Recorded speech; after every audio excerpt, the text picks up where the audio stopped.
Chapter 101, The Angel and the Bolster.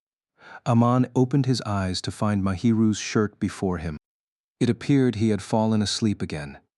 The excessive comfort was so blissful that he fell asleep. Truth be told, he had no idea how long he slept, so he was feeling really uneasy. Mahiru had stopped combing his hair. He cautious got up and found Mahiru leaning on the sofa, sleeping away. Sue. Once he heard her steady breathing, he muttered, "She's so defenseless." He looked at the clock, and his face twitched. It was 11 p.m. The lap pillow started after everything else was done, and that was 9 p.m. In that case, Aman enjoyed about 2 hours worth of the lap pillow. Mahiru probably fell asleep because of the time and because she could not move. Surely she dared not wake Aman up and maintain this posture until she too fell asleep. He hoped Mahiru would be a little more wary, given that she was in a boy's house. Ultimately, though, he too should bear responsibility as he fell asleep on her lap. He did not know what to do, and after staring at her sleeping face for a little while, he decided to take a bath. It appeared Mahiru had bathed, but Amani did not. He could bathe first and let Mahiru sleep for a while before waking her up. Perhaps she might wake up once he was done. Once he decided so, Aman hurried back to his room and took his change of clothes. Once he was done bathing, Amane had a look at the living room and gently sighed. It seemed Mahiru remained in dreamland, and even the noise from the blow-dryer did not wake up her. "Mahiru, wake up," Amane called out as he gently shook Mahiru. But she showed no signs of waking up. Perhaps she really did lose consciousness, for her body tilted increasingly, and Amani could only hold her up. The continual lap pillow might have tired her out, or perhaps she was simply sleepy. In any case, Aman understood that she probably was not waking up. I think something similar happened before. He remembered it was during the end of year. Mahiru accidentally fell asleep, and Amane lent his bed to her. He felt the same was about to happen again. Once again, Amane shook her vigorously, but she did not wake up. N. A soft, sweet voice entered his ears. It seemed to be a sleeping sound, rather than a voice, however. It was not the first time the sleeping Mahiru looked so defenseless out of trust, but Aman wondered if this was really fine. "Goodness me," he cussed as he poked at her cheek. It appeared she was not waking up anytime soon, however, and there was only a soft, smooth feeling. Again, Amane poked at Mahiru's face, and the result remained. Left with no choice, he could only pick Mahiru up. It was spring, so even if Amane lent her his bed and slept elsewhere, he would not get sick. Truth be told, he really wanted to sleep while cuddling her, but in that case the next day would be disastrous. Thus he could not enact on it. He knew he was a coward, but he did not want her to hate him and could only endure. He carried her horizontally and placed her on the bed in his room. He tidied his bed before putting Mahiru down.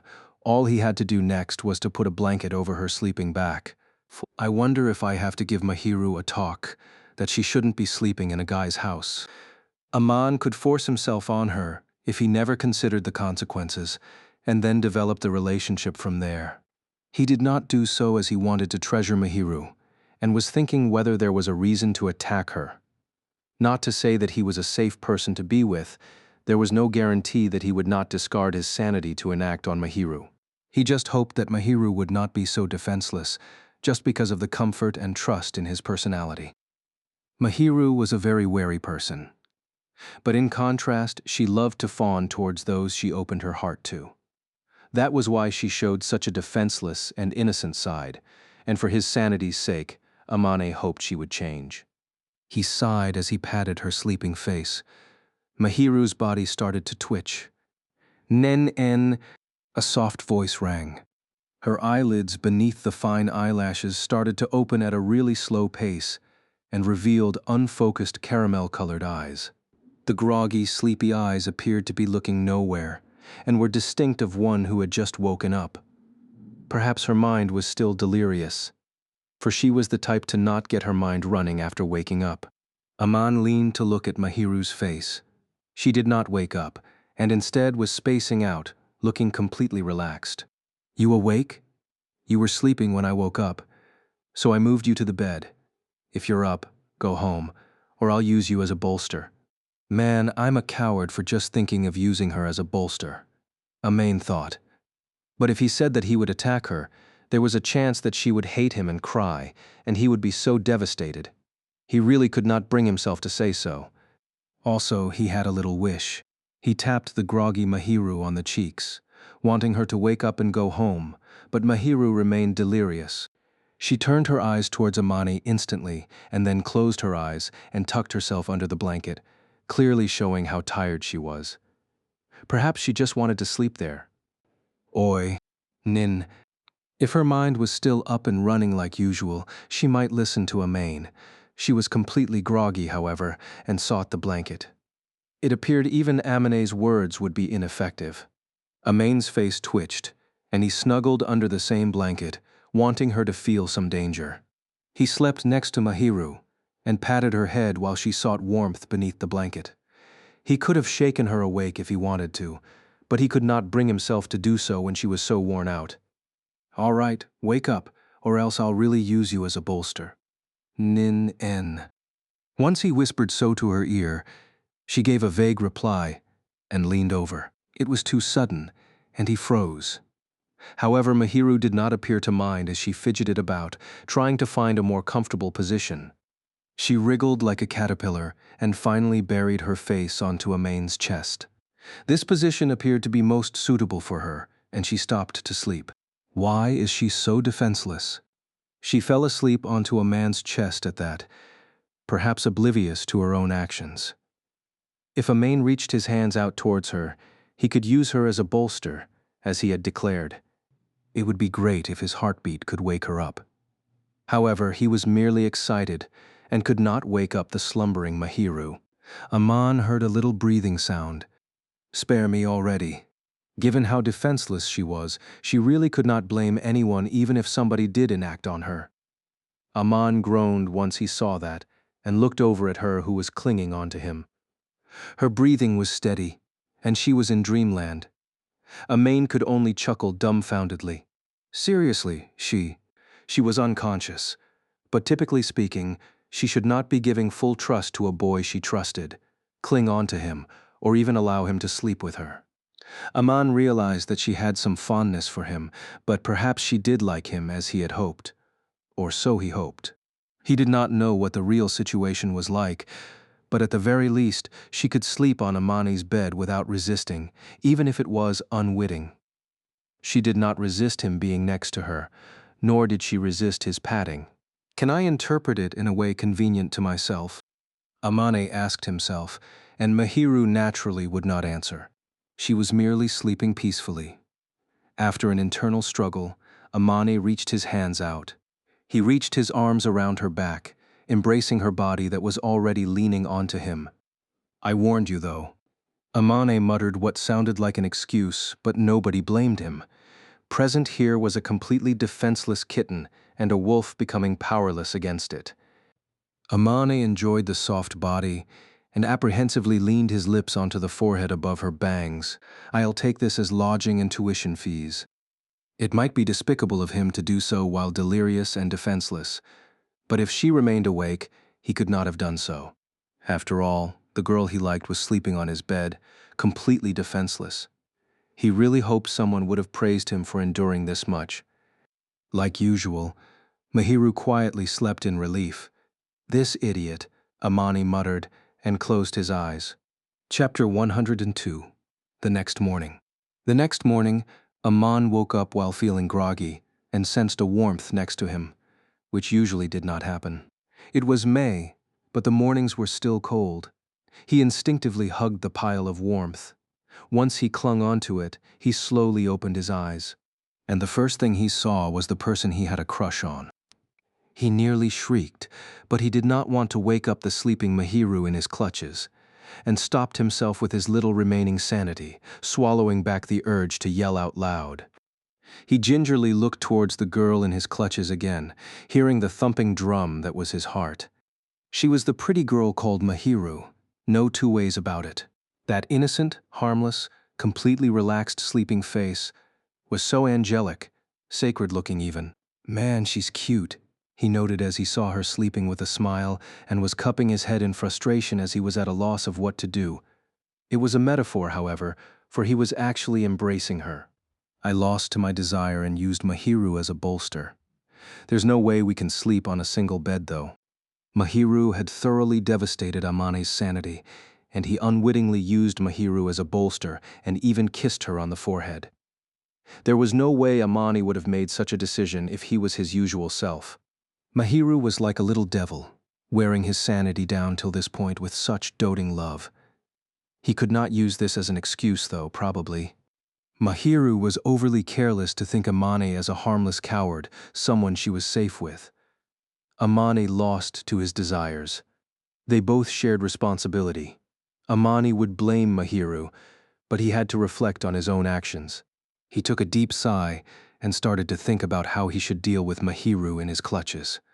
He did not know when, probably when she was asleep, but Mahiru was rested on his elbow. If he tried to pry her away, she would wake up. He hesitated over whether he should wake Mahiru when she was sleeping in this state. He wanted to, and nag a few words, but the malicious desire to keep looking crept up on him. He had a feeling that he had fallen as a degenerate of a man the moment he was never able to discard his desires immediately, which he should have. NNME. Early in the morning, and Aman realized how he was loyal to his desires, which left him disappointed. Mahiru might have noticed that Amane had woken up, or perhaps she was an early riser to begin with as she slowly twitched her body. Aman was frozen, unable to move. He was wondering how he should explain this to Mahiru, and certain soft objects were pressing on him as she had just leaned over. In Kuma-san, Mahiru did not let go of Amane and clung firmly as she reached her hand out, seemingly seeking something. The lumps between them were contorted by the pressure, and Amane sensed he was at his limit as he pried away from her, hopped off, caught his breath, and slammed his head onto the wall. He slammed it repeatedly, purging the looming desires from his mind. Fuahe, I.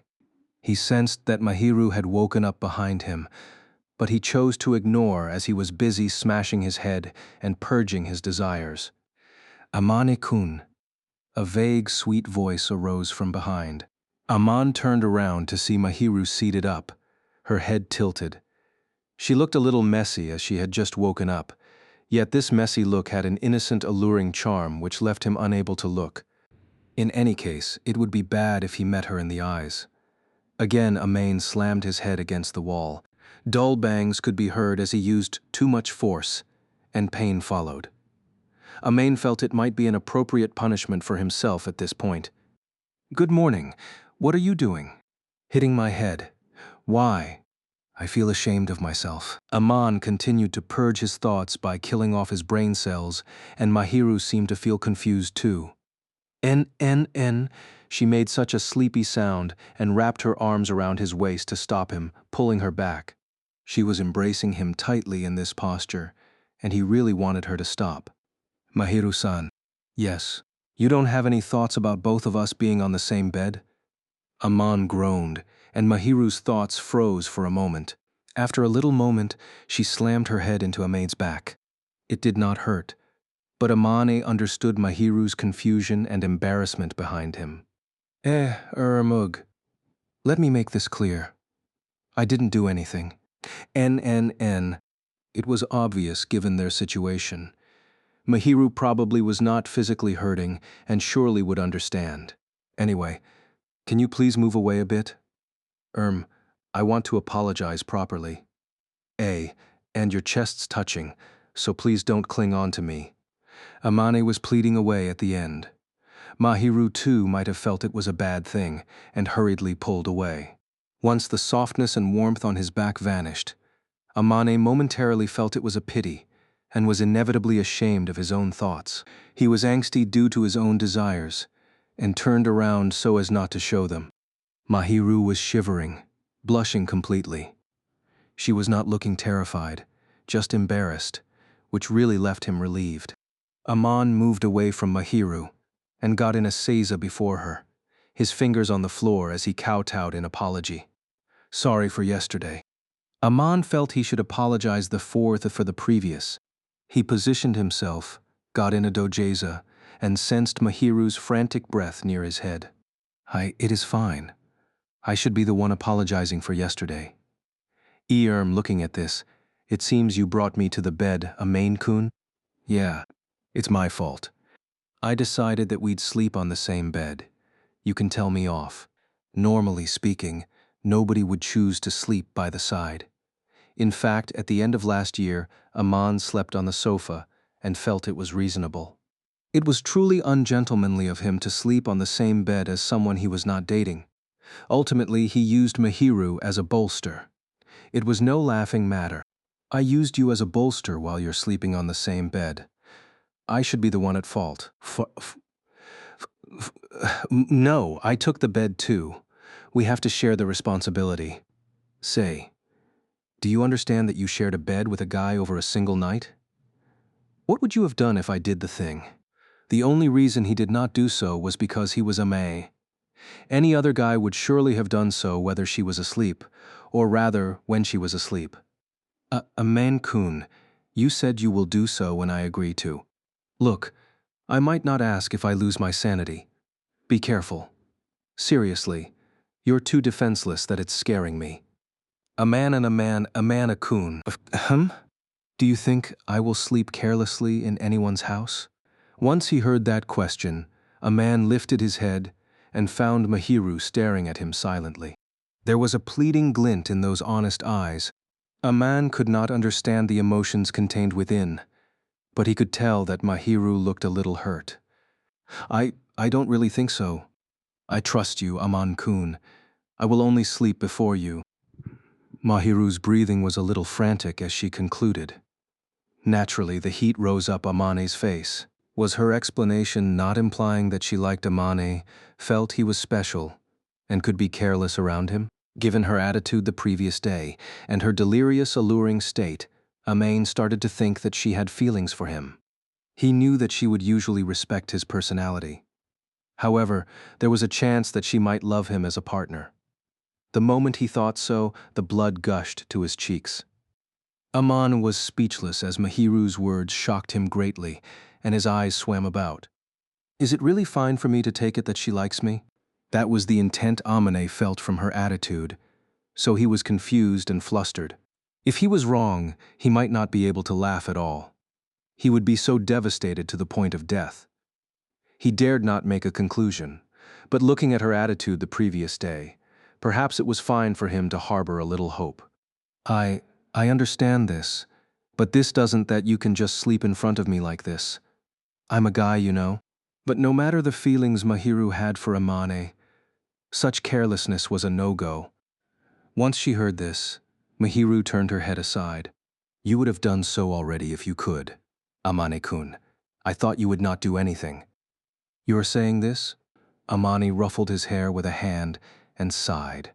She only does it before me, but that can't do.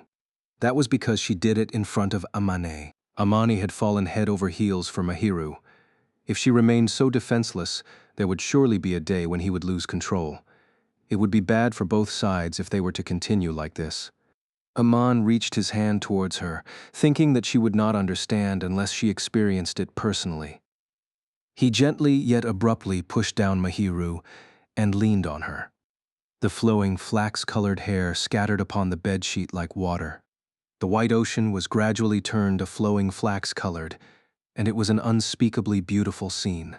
Mahiru was dumbfounded as it was too sudden. Aman then smiled and said, I'm just an ordinary guy. I have my desires. I'm just good at enduring it. Aman usually contained himself, ensuring that Mahiru would never notice his desires. He too had his desires as a man. He hid himself so that Mahiru would not be hurt. His sanity and the common sense from his upbringing had him breaking hard, for without them, his desires would be easily revealed. It was Mahiru who did not understand this logic. If you tease me too much, you know, right? A man put his face so close to her, they could feel their breaths. Mahiru's eyes then swam about, before she closed her eyes. She was blushing and quivering. Unable to look at him directly as she was ashamed, she looked like a pitiful rabbit who was caught by its predator. He quickly lifted his face as he felt it was inappropriate to bully her too much and moved aside. Be careful. Who knows what I'll do next time? He touched her face and she quivered harder than before. With a wry smile, Amane got off the bed. I'll wash my face. Hurry up and wake up. Once again, Aman deliberately brought his face to her ear. Once he saw her shiver again, he chuckled and went to the washroom. He arrived at the washroom, had a look into the mirror, and realized that he too was blushing, not much better than Mahiru. He grumbled a little and turned the faucet. Chapter 103. The Angel and Advice. Mahiru. Yes. Ever since the day they slept together, Mahiru looked a little panicky whenever he spoke to her. It appeared she was conscious of the fact that he pushed her down. She would blush whenever he touched her and be at a loss. She looked innocent and adorable, but he was a little devastated that she pulled a little distance from him. Whether she intended to or not, Mahiru would always touch him innocent, harmless, defenselessly. At this point, however, she pulled her distance from him, and he was disappointed. Surely it showed that Mahiru was aware of him. The warmth he experienced till this point was gone, however, and he felt anxious. After dinner, he looked towards Mahiru, who was seated next to him like usual. Once she noticed his stare, Mahiru's face would turn slightly red as she openly turned her eyes aside.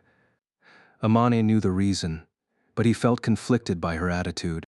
He tried reaching his hand out to touch her fingertips, and she would shiver like never before. She would sit down again, escape his warmth, and pull her distance from him. He was unable to reach his hand again when he saw her cuddling the cushion, and could only sigh. Looks like she's rather conscious of it. She probably understood how dangerous Amane was, or rather, the masculine side of his. Her constant shunning of him left him very hurt. Aman could not grumble as he was the one who did that to her. It was his nature as a male to be disappointed. Want me to move away? At this rate, it was likely Mahiru would keep shivering, and that would be pitiful. Do we have to keep our distance until she calms down? He asked with such a notion, but she suddenly lifted her head and looked towards him. That will be fine. I just need time to sort out my thoughts. I got the feeling it's all because you wouldn't listen to me. Ugh. But who would have thought you would have explained to me in that manner? I'd died if I didn't do that. Why would you be dead? I mean socially. It would be a big issue if news of him sleeping with a girl he was not dating spread. The situation would be out of hand if Mahiru carelessly accepted Amane like that. Aman thus warned Mahiru, despite how forceful he was. However, the result was that Mahiru tensed up as she was overly conscious. Seriously, watch out. Don't give me any chance. I understand this. I know I'm at fault too, that I shouldn't just carelessly touch you, but even I don't know what I'll do the next time this happens again. If Mahiru slept before him again, Amane really did not know what he would do.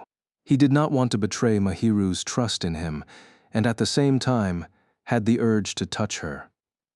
If she was too defenseless, he was confident that he would touch her lovingly. Aman did not know whether Mahiru was being careless because she liked him or that she trusted his personality, but his endurance was at its limit. Amane-kun, What? Nothing. Once he heard that little murmur, Amane asked out of curiosity, but Mahiru shook her blushing face. Chapter 104. Tension. Had an argument with that person? The sharp Itsuki seemed to have noticed a strange distance between Amane and Mahiru, for he asked this question during lunchtime. On a side note, Shitose and Mahiru did not join them. 3 boys were eating together. You had an argument, Fujimiya? No, not really, Well, sorta. Why are you making it so vague? Anyway, something happened. She's a little wary of me. After all, there was no way he could say that they slept together on the same night, and he knocked her down on the second day. Amane thus explained the situation without specifying matters, and felt a dumbfounded stare from Itsuki. Seriously, how long are you going to chicken out? Shut up. Hmm. Seeing how cautious Fujimiya is, I don't think he'll pursue her without reliable proof. That's called being a chicken. Both of them stated bluntly, and their words stabbed at his heart. Amain always realized that he was overly cautious. As Katawaki said, he would not confess until he was sure Mahiru liked him. Also, while Amain wanted to date Mahiru, he was terrified of the surrounding grudges and dared not act aggressively. This was a downside to the person he liked being popular. Well, I'll think about it once I can measure up to her. Truth be told, Fujimiya, you're good in many ways. You're just being too down on yourself.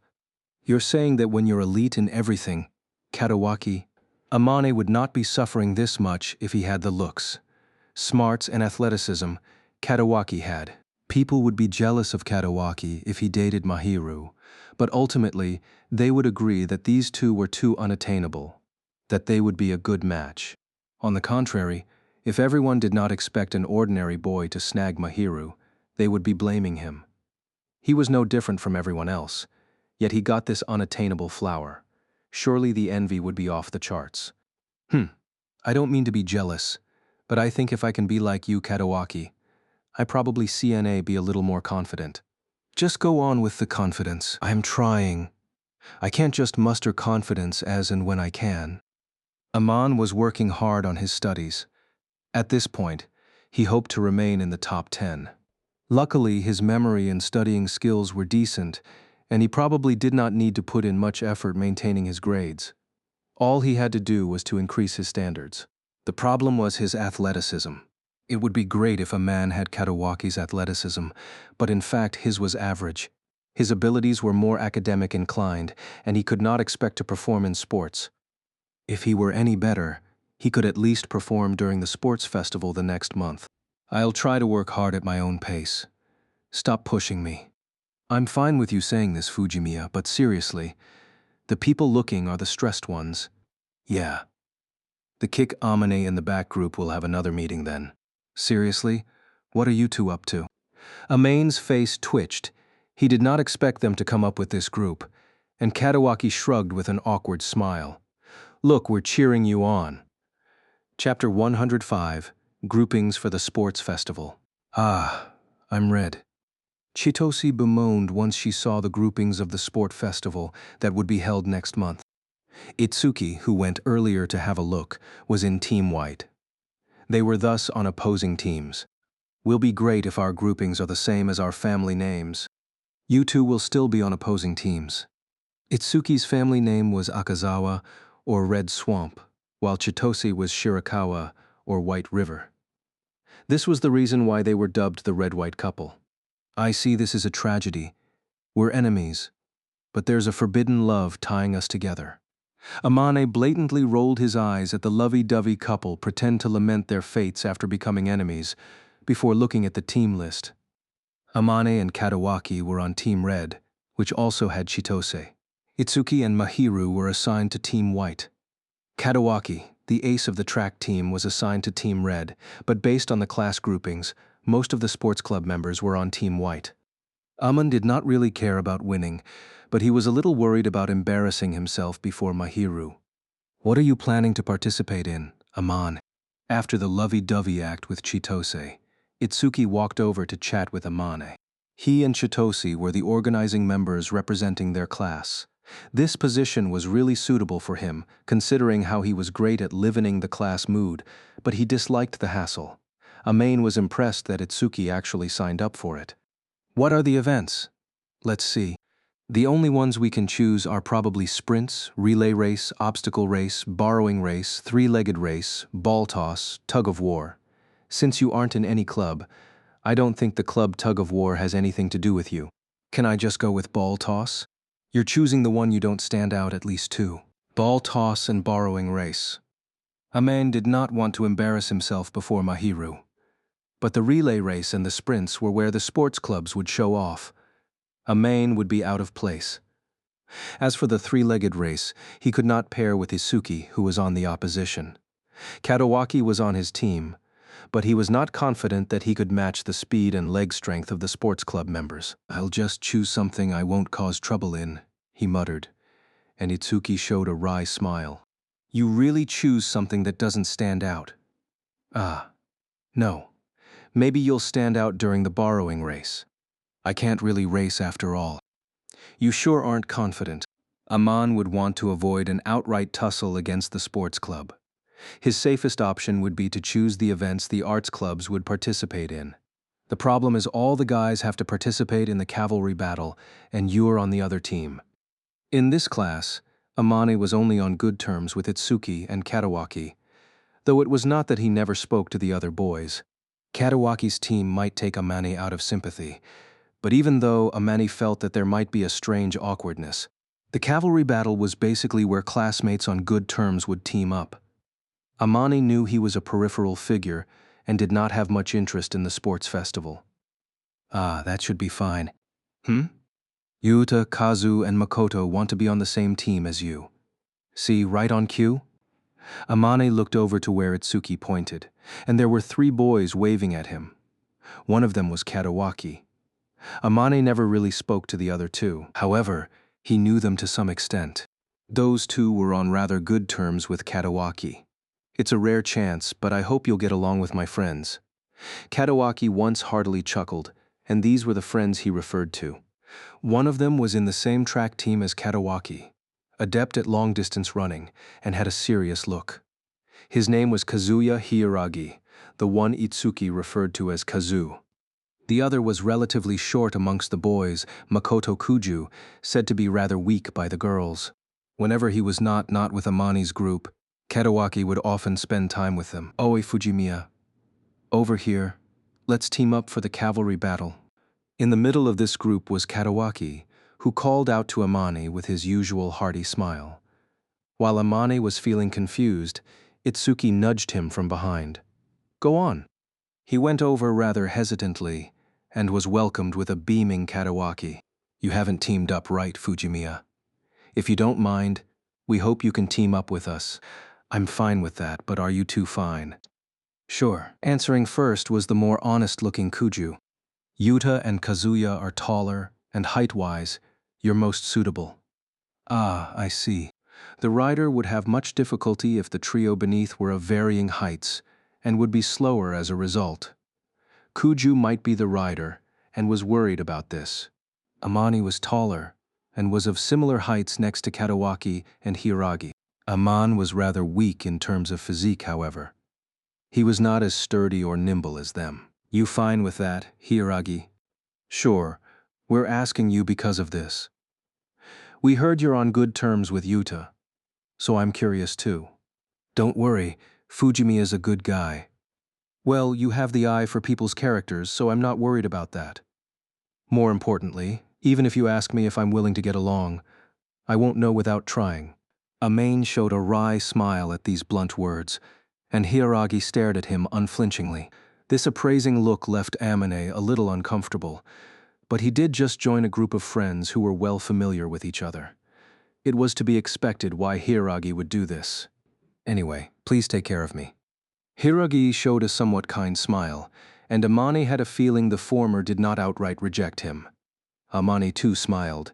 Same here, please take care of me. Chapter 106, Bonding. Fujimiya, just asking, are you on good terms with Shina-san? Katawaki organized a simply bonding session at the fast food restaurant, and Kuju was munching at a chicken nugget when he suddenly raised this question, as though he had just thought of it. Aman did his best to show a stoic look as he stuffed fries into his mouth. Katawaki invited the 4 of them to prepare for the cavalry battle, or just a bonding session. Amane went along, but he never expected someone unrelated to him to ask such a question. He glanced towards Katawaki and saw the latter's expression was clearly saying, I didn't say anything. It appeared Kuju too was quite the perspective one. He assumed he was trying his best not to show any expression. Why do you think so? Well, the 5 of you often talk together, including Yuta. I get the feeling that Shina-san treats you differently from Itsuki and Yuta. Really? I didn't notice it. Hiiragi widened his eyes at Amane in surprise. It appeared he was just surprised. Well, it's not like you're slow, Kazuya. I think I'm the only one who noticed it. The others were just looking jealous. That's scary. Guess I'm right from your reaction. Kuju had a stoic look when he asked, so Amane gave Katawaki a questioning look of what was going on. I trust them, they should be fine. Katawaki answered with a look of his own. Amane scratched his face. It appeared Kuju was certain of it, but Amane hoped that he would not go about spreading it. Nevertheless, Katawaki might really have an eye for people, and Kuju's question simply seemed to be one of curiosity rather than gossipy. There was no malice in his question. Well, we're on good terms.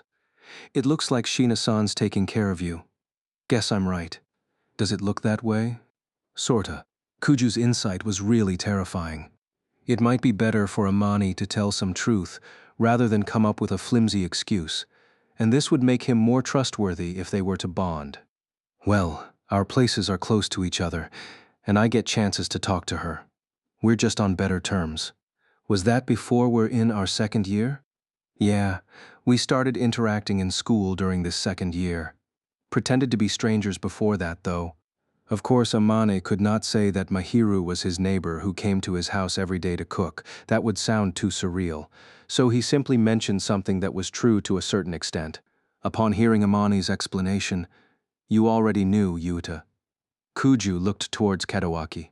Since the man himself said so, Katawaki had nothing to hide, so he nodded. Kuju then sighed.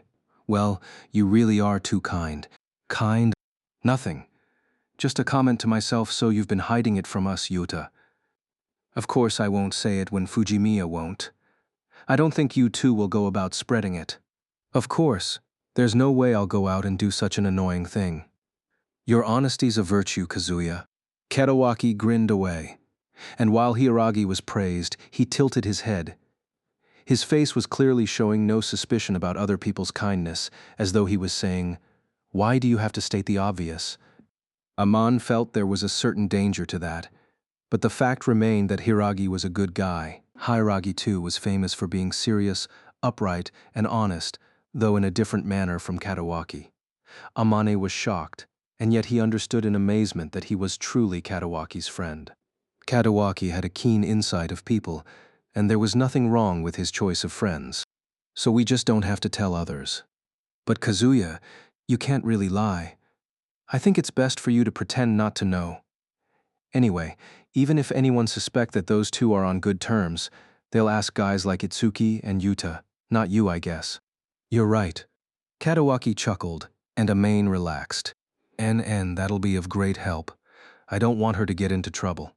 Amane hoped to keep things under wraps, and was grateful that they would not say it out. She probably doesn't want others to nitpick her choice of friends.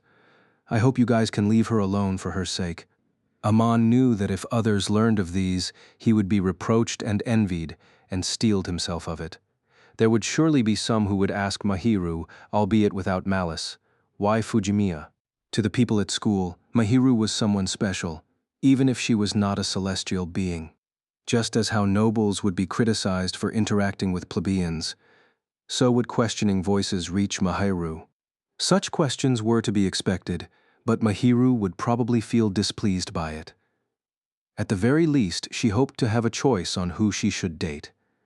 And even if it was a guess, Amane had a feeling that Mahiru would be angry for his sake if he was belittled. He did not want to rattle Mahiru's heart, and hoped that they would hide this fact. I don't know if it's just me, but it feels like Mahiru wants an overt relationship. They had started interacting at school recently, and he felt the distance between them had shortened, but he merely dismissed this thought as him thinking too much. What's with you, Kuju? Nothing, just that I'm starting to understand. You have it tough. Kuju looked towards Amane with a somewhat perturbed look, though it was more dumbfounded. Amane in turn looked confused. You, Yuta, did you? Yeah. What? What are you talking about? I don't think you'll understand, Kazuya. Don't mind. Even though Kuju stated it so bluntly, guess I won't understand. Hiiragi did not seem to have his mood dampened. Such a response might be due to their trust and friendship. Katawaki and Kuju nodded in seemingly mutual understanding. Amane did not know what those two understood as he ate his fries, looking confused. Chapter 107. Angel and the Sports Festival. What are you participating in for the sports festival, Mahiru? Aman asked Mahiru after dinner. She took out ice cream from the fridge and put the leftovers into a Tupperware. Once she poured the chikuzeni that was for dinner into the Tupperware, she handed Amane a spoon and looked up as though she was trying to recall. I am in the relay and the borrowing race. Oh, something in common. I chose the ball toss and the borrowing race. He did not know if his entry would pass, but he felt he should be able to, given how unpopular the ball toss game was. It would be strange if he failed the borrowing race, but he did put an obstacle race as his third option, so he was fine with that. An obstacle race did not simply rely on leg power. It required balance and flexibility. Amane's running ability was average, but he probably would not pull his teammates. You are not intending to exercise at all. I'm not really good at sports. Leave that to the experts. I remember your sports grades are average, Amane-kun. Unfortunately, yes. If his athleticism was any better, Amane might be a little more enthusiastic. Unfortunately, he was not really good at it. Nevertheless, he was not so weak to be deathly afraid of sports, and was at least average. He was unlike Katawaki and Mahiru, both who had the grit and the talents. For him, the best of both worlds was something completely distant from him. You hate the sports festival? I don't really hate sports. I just don't like to be forced to exercise. As they returned to the living room sofa, Amane recalled the painful memories of the winter marathon. It was not that he did not have the athleticism, and he could at least run the distance during classes. Truth be told, however, he felt it was pointless to finish a certain course within a time limit. He might feel happier if he could complete his goal at his own pace. He really felt that compulsion really was bad for the mind. Aman frowned as he removed the lid of the ice cream, and Mahiru gave a little wry smile. It is not that I do not understand. I dislike it when others force themselves. Right. I'll just go at it casually, or just normally, contribute a little here and there. If he slacked too much, others would tell him off, and he would feel guilty. He might not go all out, but he intended to perform suitably.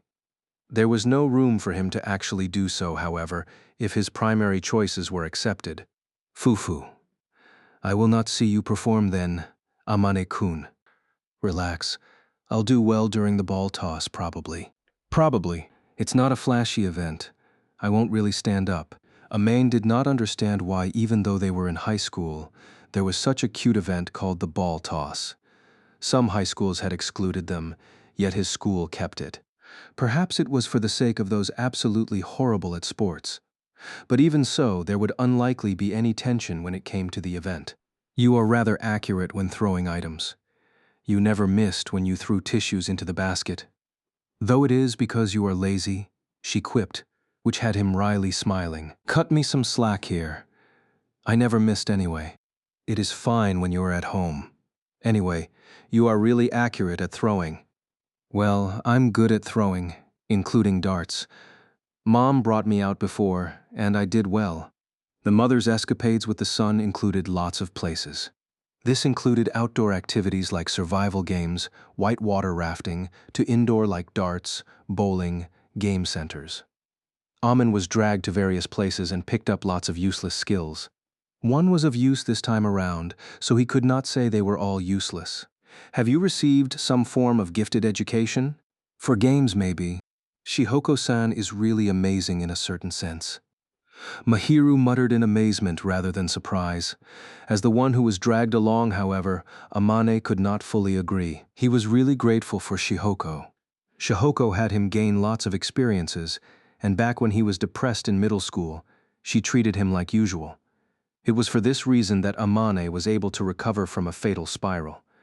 Nevertheless, he hoped Shihoko would not wear him out by bringing him to so many places. It is such an event after all, and I don't think I'll really stand out. I'll try somewhat, though I'm not too happy about it. He mused, stabbed the spoon into the suitably melted ice cream, and had a mouthful. By the way, the ice cream in his hand was manufactured by a certain premium chocolate company that was only sold in convenience stores. It was less sweet, and filled with rich cocoa flavor. It was priced at 500 yen and was relatively expensive. Amani intended to treasure each mouthful dearly. Do you really dislike the sports festival?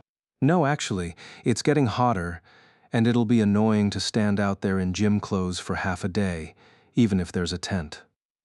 Well, I guess that is correct when you put it that way. You have to work hard, though? I'll moderate myself. Goodness. Mahiru pouted, but she was staring intently at the spoon, or rather the ice cream. Amane was left smiling wryly. He thought he should have bought Mahiru one since she had quite the sweet tooth, and tried putting the spoon before her. Her eyes momentarily glowed. Man, she's way easier to understand compared to before. He chuckled to himself and brought the spoon near her lips. Like a kitten fed by her master, she put the spoon into her mouth. Her eyes narrowed into a slit. The ice cream should be delicious. It was obvious from her face. Mahiru and Amane had sensitive tongues compared to the normal person and could precisely pinpoint the good and bad of the taste. Since she was eating it so happily, he appeared he got the right brand. This is of premium, no?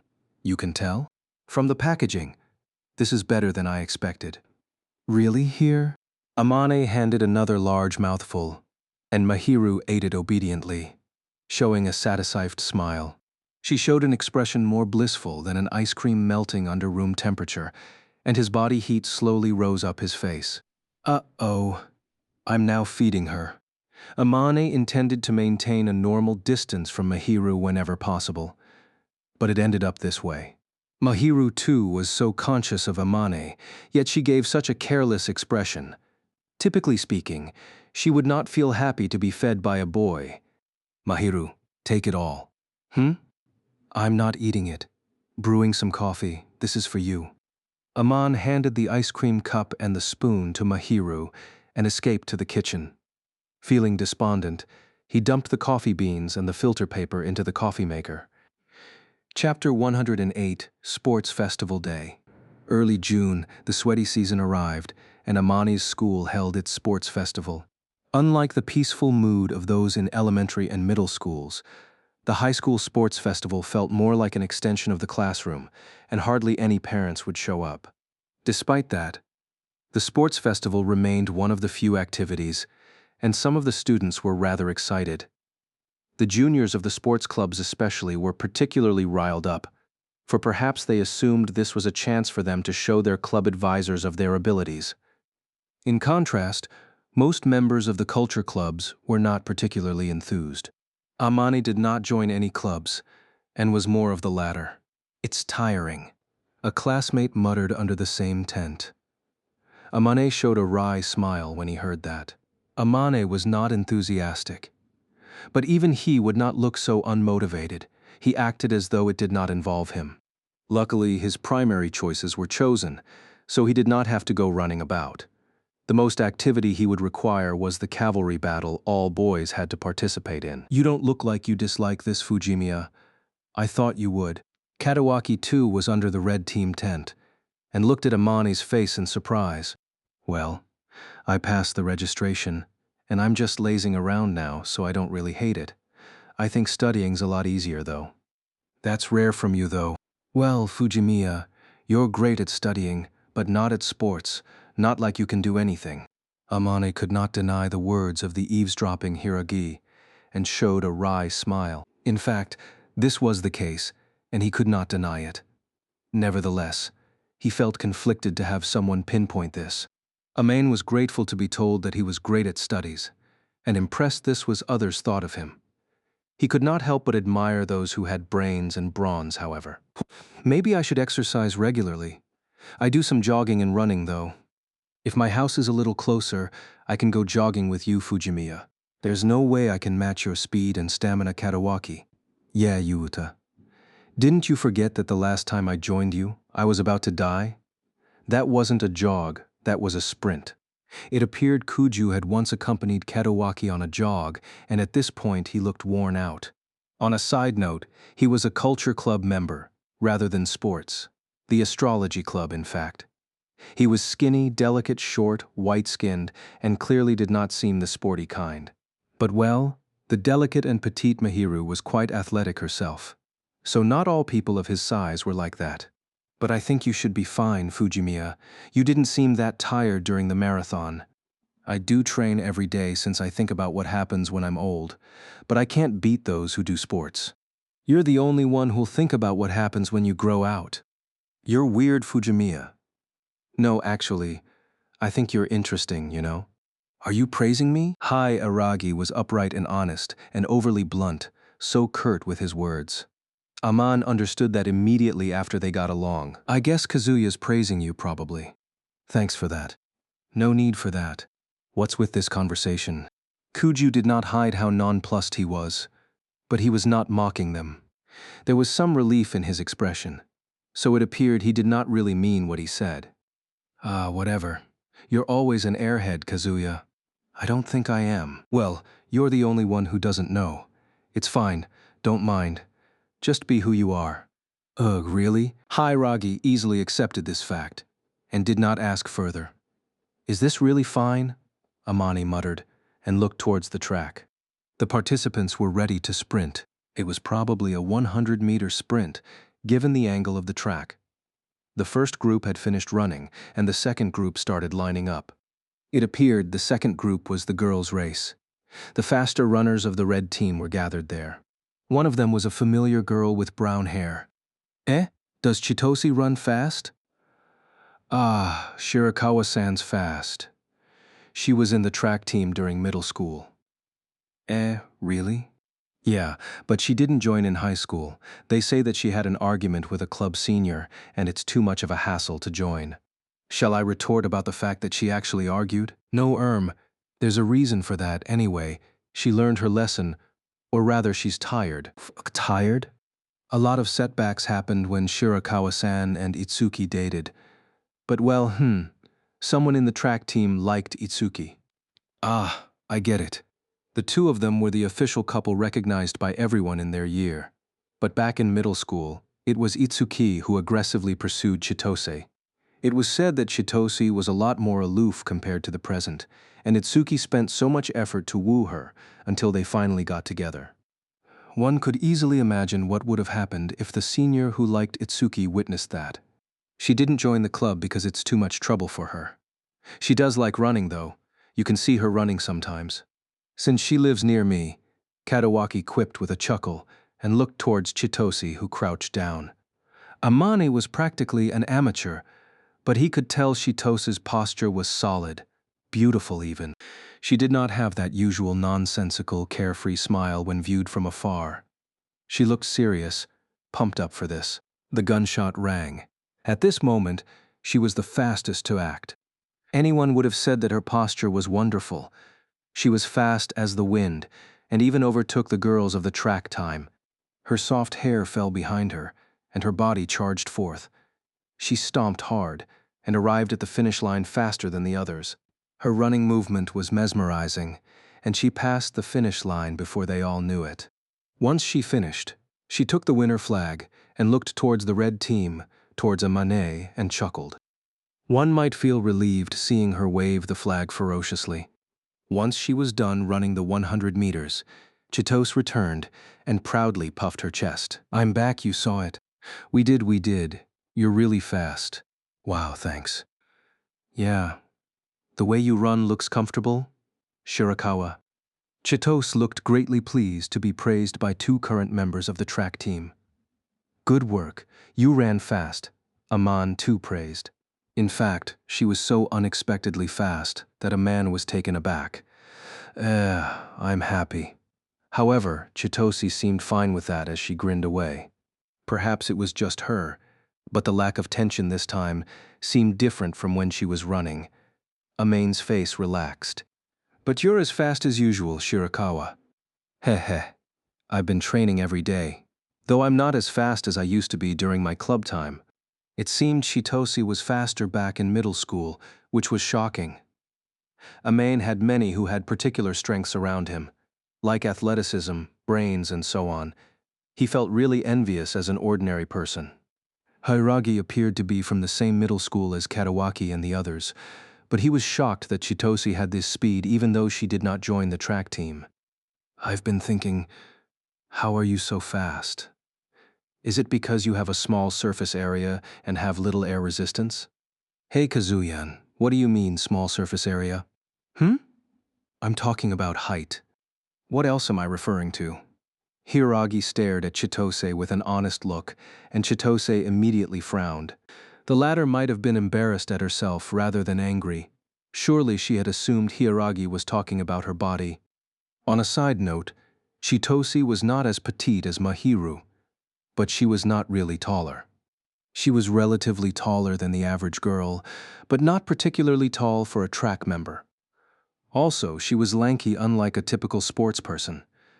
Perhaps this was why Hiragi was shocked at her speed. Hiragi's expression showed no other intent.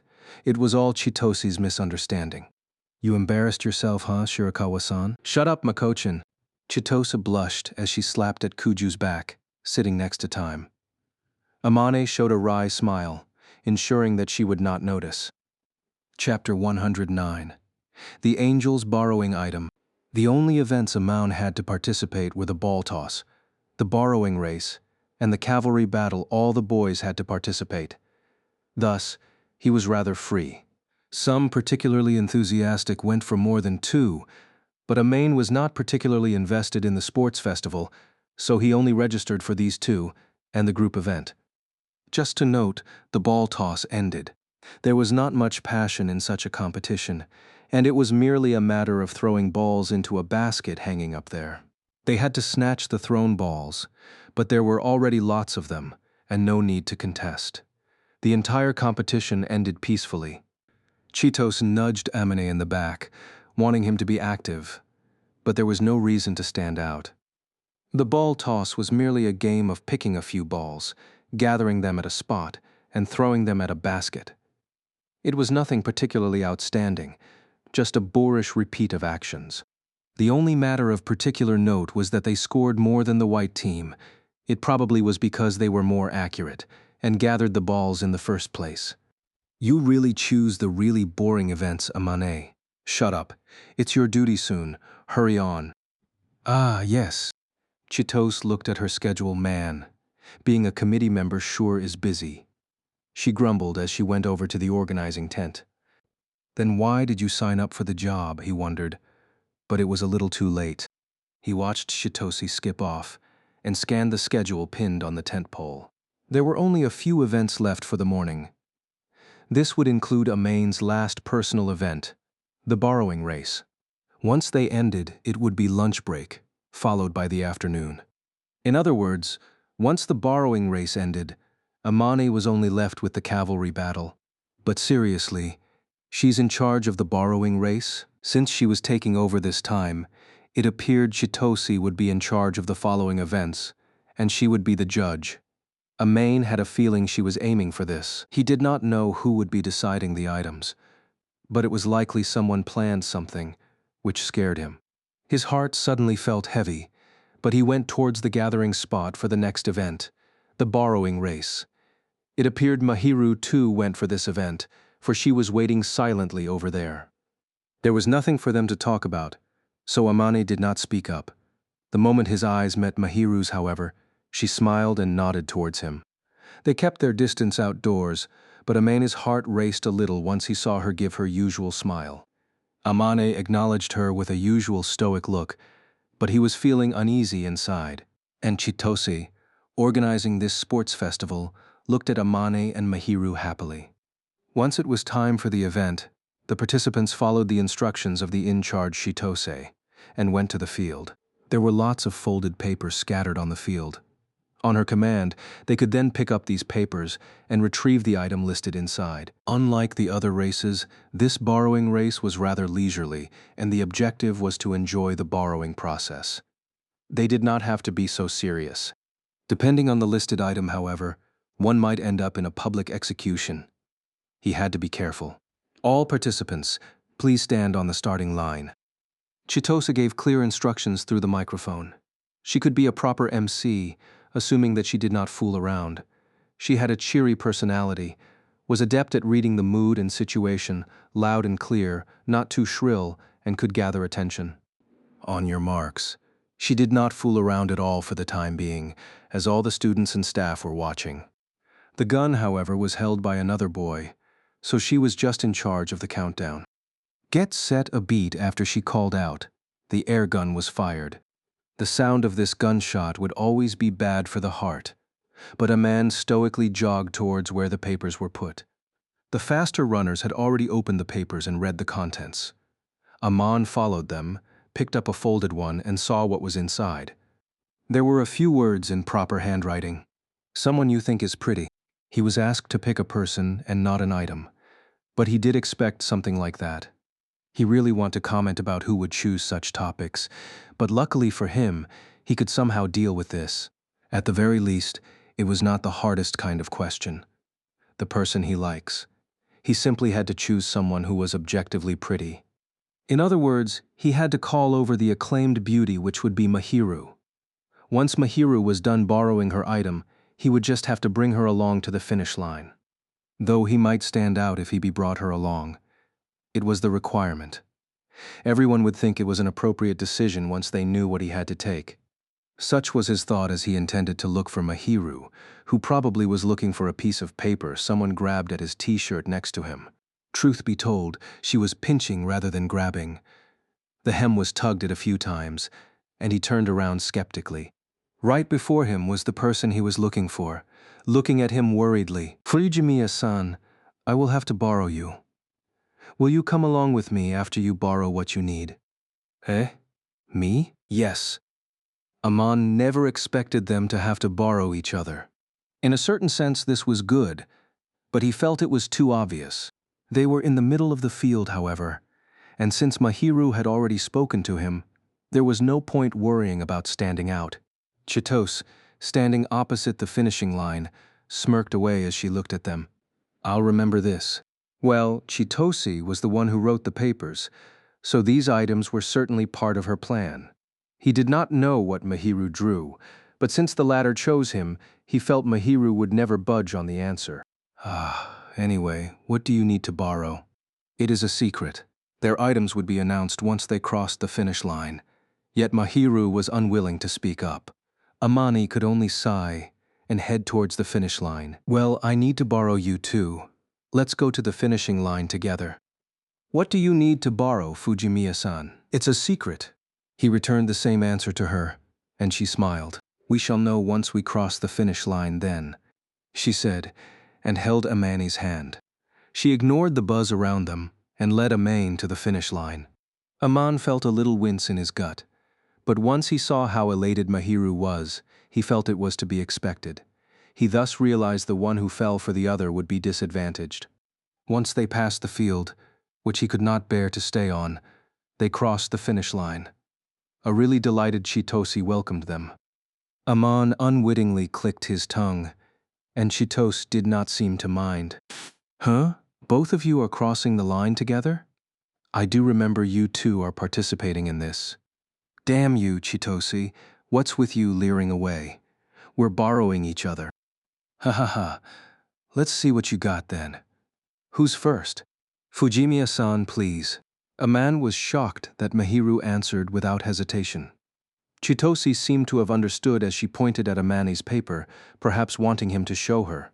He probably felt there was no need to hide it, so he showed the paper to her. Once she saw it, Chitose looked slightly disappointed. Amani did not know what Chitose hoped for, but it seemed the result was not what she wanted. Despite that, she regained her vigor and beamed away as she brought the microphone to her mouth. Now we're checking the item. Number 1 of the red team got someone you think is pretty. Once they heard the question, there was a relieved vibe from everyone. Amane made a safe choice. As far as he knew, there was no one in school prettier than Mahiru. He did think she was the cutest. His opinion aside, bringing Mahiru over was really a normal choice. There would be hostility since he arrived at the finish line along with her, but it appeared to have simmered because of the topic. The issue was Mahiru's item. Amandi did not know what she chose, but since she specifically chose him, he started to wonder if her listed item would mean the death of his peaceful school life. Chitose received the paper from Mahiru, blinked away, and looked at Mahiru's face. Amane could not see the paper from his angle, but her experience seemed to be wondering, can I really say this? What's this item that needs me to be here? Chitosa's reaction left Aman all the more nonplussed. Mahiru's smile remained so serene. In other words, she was fine with it being said out. Once she understood Mahiru's intent, Chitose showed her usual smile. In that case, coming in at the same time is number 1 of the white team. The topic she got is someone important. Once her voice resounded throughout the field, there was an immediate buzz at the students' rest area. Aman instinctively looked towards Mahiru, whose eyes met his, her pink lips showing a smile. That smile was of a child who had successfully executed a prank, along with some tinge of bashfulness. The one thing certain was that Mahiru looked towards Amane, wanting to know his reaction once he knew what her item was. You little devil. Always the deep thinker, Mahiru could easily visualize the surrounding reactions if she revealed her topic. Despite that, Mahiru chose Amane as her borrowed item to bring change into their relationship. Henceforth, they would no longer be mere strangers. She was not showing the beautiful smile she usually had at school, but a sincere one towards Aman. Everyone's going to ask us questions after this. Aman groaned as he ruffled his hair. Chapter 110. The angels smiling angrily. What's going on, Fujimiya? After the morning games ended, they returned to the classroom. And unsurprisingly, Amane was questioned by the boys in this class. Mahiru was the unattainable flower the one admired.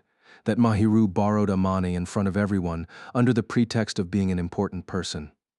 Amane understood that the boys found it unfair, but he too was troubled to be suddenly interrogated.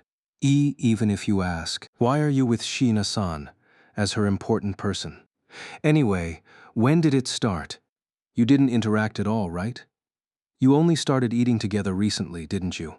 What does Shina-san see in you? We don't understand at all. Every single question had him on the brink of giving up. Truth be told, though he had expected to be questioned, the boy's interrogation was much more intense than he anticipated. He hardly had the time to eat lunch. Of course, the boys were not the only ones who reacted. The girls did not join in, but they too gave Amane some looks. Some appeared to be sizing him up. Some looked delighted, and some even looked relieved. It was likely due to their biggest competitor Mahiru liking Amane. The sizing looks in turn were probably wondering that Mahiru had fallen for this guy. How is he like? All the stares in class were gathered upon him, and he was already groggy from the attention. On a side note, Itsuki and Katawaki were a little away from the other boys, giving wry grins. Chitose too looked at them, looking strangely excited. Aman really hoped these people would come save him.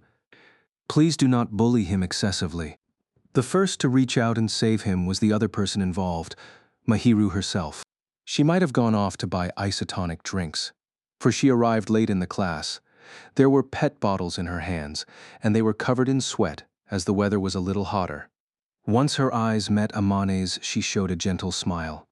Thanks to that, the boys shot murderous ayuks at him, and he was really stressed out. Aman-kun will be troubled if he cannot have lunch during noon break. Only intimate people would call each other by names. It appeared Mahiru was no longer intending to conceal how she usually addressed him. She did not mind even though she was the center of attention from both boys and girls. One boy finally had enough and went towards Mahiru. He was the one who confronted Amane up close. Shina-san, you said Fujimiya is your important per. Aman-kun is the important person to me. Mahiru confirmed decisively, showing the smile no different from usual. Mahiru confirmed decisively and showed a smile no different from usual. Once the boy saw that angel's peerless smile, he was momentarily intimidated. Though he lost some morale, he continued asking, perhaps due to the support of the surrounding stares. In that case, lovers. Even if that is so, is there anything you wish to say to me? No. What I mean is, if you're lovers, why someone like Fujimiya? Someone like Fujimiya? No, that unimpressive-looking Fujimiya doesn't seem suitable to be dating you, Shina-san. There are better. Really? Amon gave a 1,000-yard stare, thinking that the boy had stepped on Mahiru's nerves. Mahiru hated Amani for looking down on himself. According to her, she did not wish for Amani to receive inappropriate opinions. By the same logic, she hated it when others too derided him. From Amani's viewpoint, he did not show any of his old self, no matter how Mahiru viewed him. He felt this opinion was just, and did not deny that he did not look impressive. Whether Mahiru would allow that, however, was a different matter. The smile on Mahiru's face remained the usual. But the vibe around her had frozen a slightly. No, what is unimpressive about him? Eh? May you be specific of how he is unimpressive. The vibe around him, his looks, and will you choose someone to like based on his appearance? No, will you choose someone to stay with for a long time based on his appearance? The angelic smile remained on Mahiru's face. That should be the case. But she was exuding an extraordinary pressure. To put it, she might be angry. Even Amane, who was quite the distance away from her, could feel it. The boy facing her might be feeling it more. That boy surely realized the rage beneath her smile. Even though Amani could only see his back, he realized the boy was terrified and rooted. Sorry, I should not have bullied you. The pressure subsided, and Mahiru's face reverted back to the disturbed, gentle smile. But the boy she was facing stumbled a little, for he caused the always gentle and smiling Mahiru to be furious. I shall correct your words. Amane-kun is cool and kind. I like how poised he is, the warm disposition he has. He is also very gentlemanly and willing to respect me. When I was suffering, he would stay by my side to console me and was considerate for my sake.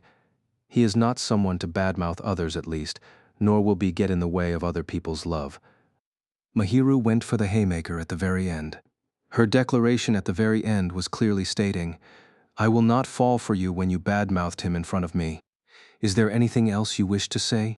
She tilted her head with a cute smile, prompting the boy to say, he was at his limit, and whimpered nearly inaudibly, no, nothing. He weakly left before her sights. Mahiru looked towards Amane, her line of vision unhindered. Amani was troubled, wondering if he should be blushing that he had basically received a confession in front of everyone, or pale that he had to consider what would happen in the future. Mahiru showed him the most beautiful smile for the day. It was different from her angelic smile. It was an elated, sweet smile she would show at his house. Aman-kun, let us eat together. Oh, none of the boys questioned Amane anymore. She said it first. Ugh. After the various events in the afternoon, the cavalry battle was finally about to start. Amane and the others were huddled together, and Amani was speechless once he heard Katawaki mutter. They were far from the tent, for the stairs around them were really annoying. There were still people looking, but it was incomparable to before. Still relatively fine. You should have gone first, Amane. Such was the implication in Katawaki's words, and Amane could not refute it. I can tell somewhat, but are you really on such good terms with Shina-san, Fujimiya? Kuju looked a little doubtful. Perhaps he had sensed a little change in the relationship between Amani and Mahiru. Well, we started getting along since last year. So you've been hiding this the entire time. Well, I can understand from the commotion during noon break. He gave Amane a sympathetic look. Kuju, Hiiragi, and Amane were all in the same class, but the former two could not approach when Amane was surrounded and interrogated. They were not on good terms with a man, and their decisions were sound, but a man really hoped that Itsuki and Katawaki would help him out a little. But it's really amazing. It sure felt good seeing Sheena adamantly dump those useless guys. Rather than calling them useless, I just think this incident really shocked them too much. Really? But if he's a guy, he should have just confessed outright to a girl he likes. They didn't do that. They harassed Fujimiya and badmouthed him. They're bums. They dared not risk yet wanted to get her, and kick up a fuss when they couldn't get her. That's not just being useless, that's just being immature. Ugh. Kazuya, some of those words hit Fujimiya in his sore spot. But if he's a guy, he should have just confessed outright to a girl he likes. These words accurately stabbed at Amane's heart. Yep, because I'm getting anxious for Fujimiya. Shina-san has clearly stated that she likes you. Aman nu no aman aman nu amaman ama. Aman aman nu ama aman aman like I'm like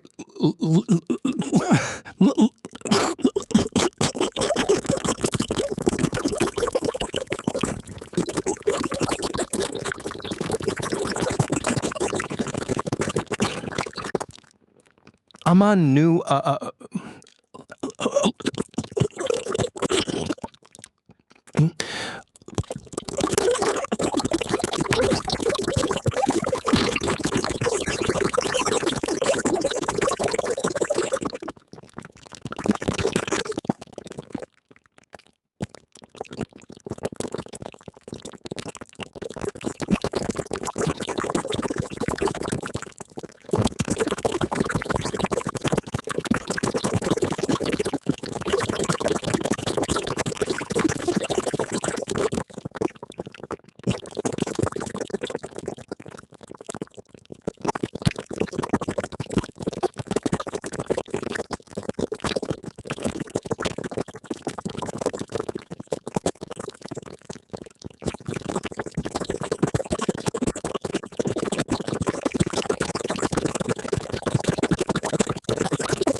Mahiru did this much, and Amain could no longer lie to himself.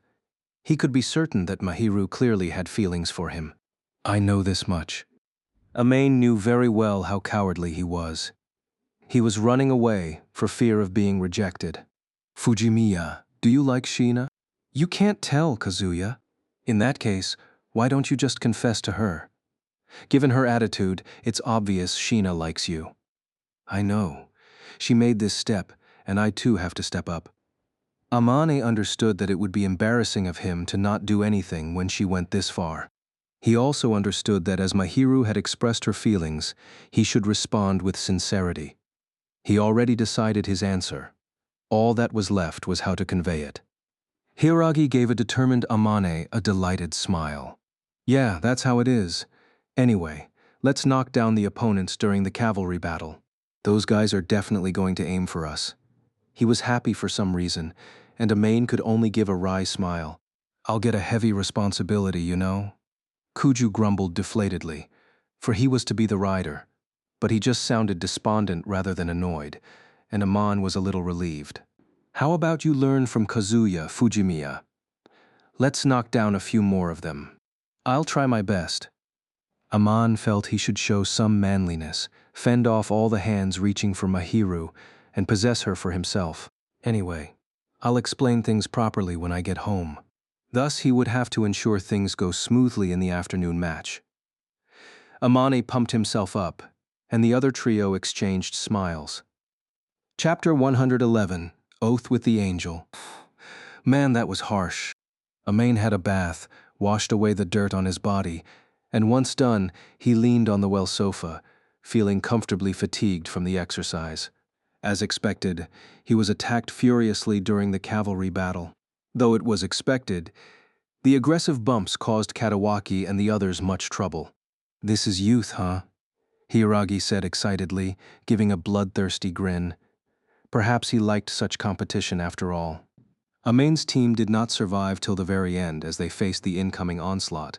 Thanks to their rider Kuju's heroics, they got more headbands they imagined. Kuju contributed the most, but Mahiru, observed in the opposing ranks, smiled at Amane. And just like that, the afternoon matches ended, followed by the closing ceremony. After the usual cleanup, Amain returned home. Too many things happened, and he ended up all weary. But the day did not end. I have to say this, Mahiru mustered such courage to reveal their relationship publicly, and chose to establish a relationship with Amane. His pride as a boy would be ruined if he dithered and did not reciprocate those feelings. But how am I supposed to do it? He made up his mind. But once he thought about how he had to confess, he was hesitant and troubled. Perhaps this was the reason why he was derided as a coward. It was the first time in his life that he had really fallen for someone. It was no wonder he was troubled, given that he had to confess to such a person. Girls surely wanted to be confessed to under such a romantic atmosphere. How do I convey my feelings to make her happy? These frustrations would never garner any answer as they continued to swirl in Amain's mind. While he put his hands on his forehead, wondering what to do, he heard the door unlock. He shuddered, for the sound indicated the arrival of the girl who caused him frustration, the girl who unlocked the door using his key. It was the first time in his life that he was really tense, hearing the sound from the door. The door was then shut and locked. The slippers echoed off the floor, and a sound seemingly encompassed the air. Appearing at the entrance was the familiar girl with the flax-colored hair. Aman-kun. The faint red lips formed a gentle arch, a gentle expression. She showed an expression similar to the usual, as though the buzz at school never happened. No. Her smile was sweeter than usual, and his heart pounded faster. One had to wonder if she noticed how shaken Amane was, for she sat next to him as usual. The distance between them was smaller than a fist. She was about to position herself again, and the soft, silky hair fluttered, the shampoo fragrance flung violently towards Aman. It appeared Mahiru too went home to wash away her sweat. One could notice that her smooth, milky white skin was showing some redness. Once he realized that Mahiru had just left the bath, Aman tensed up more than before. Mahiru in turn showed him a beautiful smile. Aman-kun, I feel you have lots of things to say to me or ask, but may you listen to me before then. Oh, now what? Amane wondered and straightened himself. Mahiru lowered her head towards him. I apologize for blocking your retreat, Amane-kun. I am really sorry that many were looking at you when you hated it. I knew very well this would happen. Once he saw Mahiru lift her head awkwardly, Amane understood what she was guilty about. She knew very well her influence, and till this point ensured that everything she did would make her adored. That Mahiru declared Amane to be the important person to her in front of everyone, and surely that would cause confusion. Amane knew that she did it, even though she knew this would happen. Well, I know you did it even though you knew what would happen. Are you not angry, Amane-kun? Nope. I see, thank goodness. Aman, in turn, had resolved himself, for Mahiru did it despite the consequences. He knew how serious she was and did not dislike it at all. I know I was a little forceful. I wish to apologize if I made you unhappy, Amane-kun, but if I did not do so, you probably will not understand. Ugh. Amane groaned when Mahiru had indirectly called him a coward. Of course, Amane realized his own cowardice, but his heart would rattled when the person who adored him said so openly. He cautiously looked towards her eyes and found a mischievous glint in them. It appeared those eyes were hoping for something, as though yearning for Amane to take the step forward. Aman gulped and slowly spoke. Say, Mahiru. Yes. Do you really like me, Mahiru? Yes, I do. I like you, Aman-kun. I view you as a male. Mahiru smiled and affirmed Amane's cautious little question. Her answer was just as he expected, but he felt his heart pounding wildly. It felt as though his boiling blood was flowing throughout every corner of his body. He had vaguely sensed her feelings, but he ignored it all this while. It was to be expected then that he was overjoyed and excited to receive her feelings. He froze, seemingly enduring the exhilaration that overwhelmed him. Mahiru too showed a wry smile at him, and one had to wonder what she was thinking. Actually, I am not hoping for you to answer me immediately, Amane-kun. Eh? I simply wish to convey my determination. I like you, Amane-kun, and I wish to continue living with you. I am content with conveying these feelings. It appeared Mahiru had misunderstood, thinking that Amane was troubled, for she showed a gloomy, crestfallen smile. I simply wish for you to like me more, Amane-kun, until your hesitation is all swept away. Mahiru's expression showed much confidence, and nobody other than Amane might have seen such an expression. Once he saw that she was about to stand up, Amane reached his hand out and pulled her towards him. Now that she said this much, I have to give her a reply. I can't embarrass myself by not giving her one.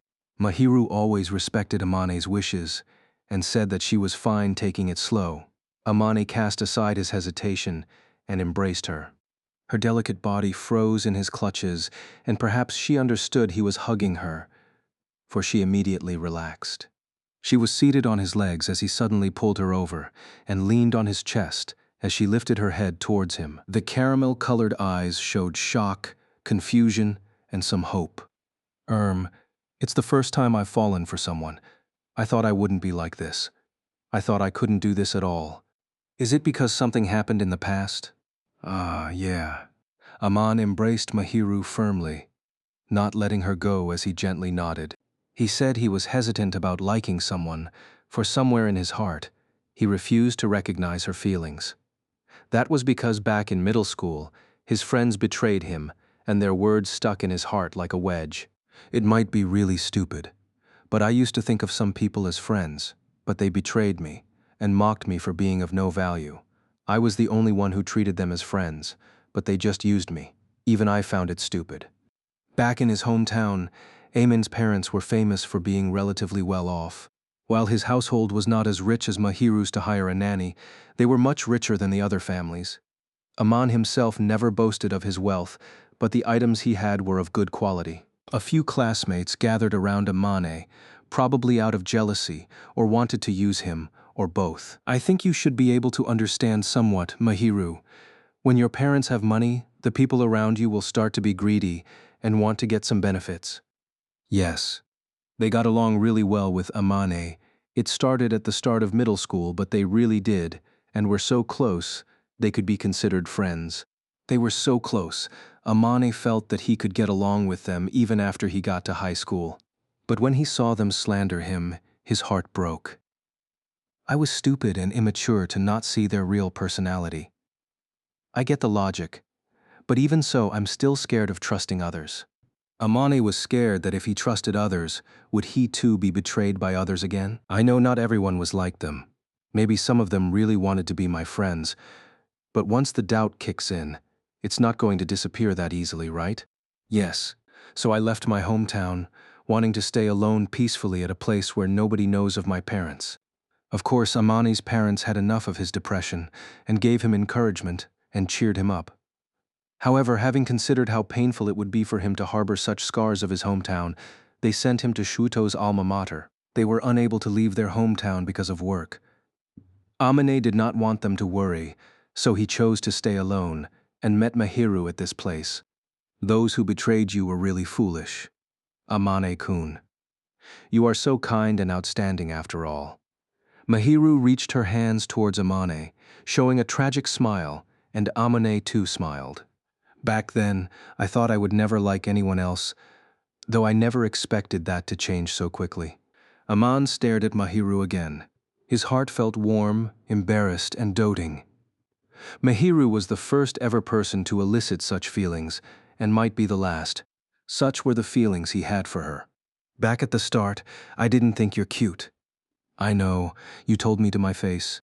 Well, sorry about that. When we first met, you were dishonest, aloof, and not cute at all. I thought we just had a mutual benefit, but before I knew it, I started to be dissatisfied about this. At the start, Amane did not want to get too involved with her. When exactly did this change then? I started to want to know more about you, wanted to touch you, and wanted to treasure your. I wanted to have you. It's the first time I had such thoughts. Yes. I was enduring this the entire time, thinking that I couldn't do it. You said this was fine. So it's not that I thought of giving up, but that I wondered what I could do to be a match for you. You took the first step, however, Mahiru, before I could do anything. Fufu, I too have been enduring this. You are so handsome, and I worried if others would snatch you away. I was worried if you would like me. I guess you're the only one who'll like someone like me. Again with such words, Mahiru looked displeased, as though deriding him for belittling himself again. Once she saw his expression, however, she blinked several times. At this point, Amane was not showing the good-for-nothing face Mahiru had criticized him for, but a serious, resolved look. So starting from now, I'll work hard to ensure that nobody says you chose wrongly. Eh? I'll work hard to be a good man, and not let anyone belittle your choice. It's somewhat difficult to not look inferior next to you, Mahiru, but I do want to stand with my head held high. Aman wanted to be an outstanding man, someone who could stand proudly next to Mahiru, that nobody would blame Mahiru for. It was not just for her sake, but for his too. For him to have some confidence, and the first step should start from these words.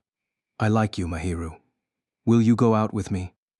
He muttered as he looked at those clear caramel-colored eyes, and they turned moist as though a membrane was laid over them. The tears did not fall, however, merely showing his silhouette. She closed her eyes, as though hiding them, and smiled at him. Yes. Her answer was feeble, elated, and shivering. Amani would be the only one to hear her, however. Once she agreed, she buried her face into his chest again. She wrapped her arms around his back, holding him firm, and did not let go. I am not letting you get away again, she seemed to imply, which left him a little embarrassed. He too wrapped his arms around her little back and embraced her firmly. I'm definitely not letting go. He wanted to treat her dearly, to dote on her, to love her.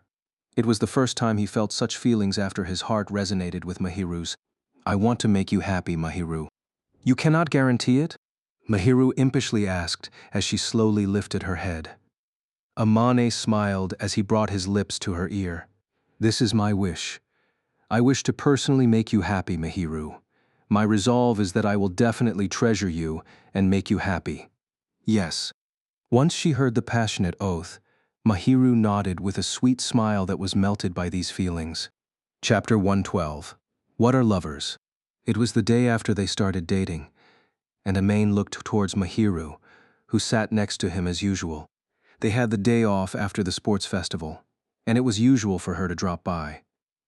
She frequented his house before they were dating, so there was no special change. It was a natural situation before him. Naturally, Mahiru sat next to Amani and read the textbook found in his house. Yes, everything went as normal. But seriously, what do we do after we start dating?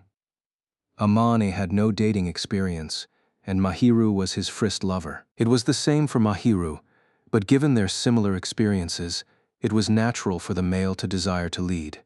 Even if he wanted to lead, however, he had no such knowledge. He did not have much interest in other people because of what happened in the past. Amane was one with relatively few desires for a boy, and he never dreamed of actually dating a girl. Tragically, all his passion was spent on studies and hobbies, and he lacked the crucial knowledge. If he had played a few gal games, he might have some dating knowledge. He had no such interest, however, and did not know anything. He knew little. He only knew that dating couples would hold hands, go on dates, kiss each other on the lips, and once they got closer, would bond physically. Aman could not possibly bring himself to suddenly kiss her, let alone hold hands and go on dates. In that case, the conclusion was, why don't we go on dates? This was not what it meant to be dating, however. He wanted Mahiru to be happy, and to be happy with her. The fatal lack of such knowledge left him in a little despair. If it were Itsuki or Kadawaki, they could probably guide him along smoothly. At this point, he was really envious of those two who were more gifted than him in many ways. Is anything troubling you? While Amane pinpointed his deficiencies in his mind, Mahiru went to speak to him, perhaps having noticed him. Yeah. If you do not mind, you may discuss it with me, you know. Mahiru did not understand what Amane was troubled about as she smiled and put the hand on her chest, giving a confident look to leave matters to her. Amane was embarrassed to ask her, as it too was her first time dating. As his first date, however, he thought it would be fine to talk with her. It might be better for both of them to discuss this through than for him to brood alone. Say, Mahiru. Yes? You know we're dating now, right? Yes. What do we do exactly for dating? Eh? Ammon knew how stupid his question was, but he was serious. It is the first time I am dating someone, and I do not read shoujo manga or love novels or the like. I am not certain of how it should go. That makes sense. Of course, Mahiru too had no relationship with the males, or rather, she spent days not having any interest in them. Once she heard his frustrations, she looked a little troubled. Have you thought of anything? Like holding hands? We've been holding hands. Spending our vacation together? That's normal. Going out together? We did it. Hugging. Yes. Unfortunately, Mahiru's knowledge was about as much as Amane, and the examples she raised were what they did before. It was no wonder that if anyone was to ask Amane what would lovers do, he could not think of it immediately. What do lovers do exactly, Amane wondered, and sighed. Mahiru timidly tugged at his sleeve. He did not know what was going on as he looked towards Mahiru again, and found her blushing for some reason. It is hard for me to say so, embarrassingly so, boo. But have we been doing lover acts even when we were not dating? Silence beckoned upon Mahiru's words. Now that we mention it. No, wait. We've been doing this without saying it outright. Both of them naturally lived together in the same space, held hands and went dating, so they did not realize these were acts usually done by couples who were rather close to each other. No. Amani might have known right from the beginning, but he paid no mind to them as he was too used. I too have been working hard to get you to look back at me. But these really are things lovers do, if I think about it. Now that you mention it, so how about we act like normal, rather than have this unnatural understanding that we are lovers? Well, we just need to touch each other every day, Spend each day together. That is good for us. There is no need to beat around the bush. Let us just go at our own pace, is it okay? To continue dating like this? At our own pace. These words resonated hard in Amane's heart. We don't really have to restrict ourselves to this. Amane was anxious, wondering what were acts between lovers, but he really did not need to. Mahiru liked Amane, and Amane liked Mahiru, which was why they dated. This was the only fact they needed. They did not have to force themselves, and just needed to spend time understanding each other. That was all. I guess. Sorry. I just feel I'm not taking it easy at all. I don't know what to do for our first date. Yes. In other words, even though we'll be the same as before, I'll do so while expressing my feelings for you. He wrapped her hand, her palm, her blushing face looked a little red. She bashfully lowered her eyelids and held his palm back, leaning onto his elbow. Aman-kun. Yes? I am happy with just this. Yeah. Amane muttered in agreement and silently enjoyed the warmth next to him. Chapter 113. The morning which he was woken up by the angel's voice. Aman-kun, please wake up. A gentle voice called for him.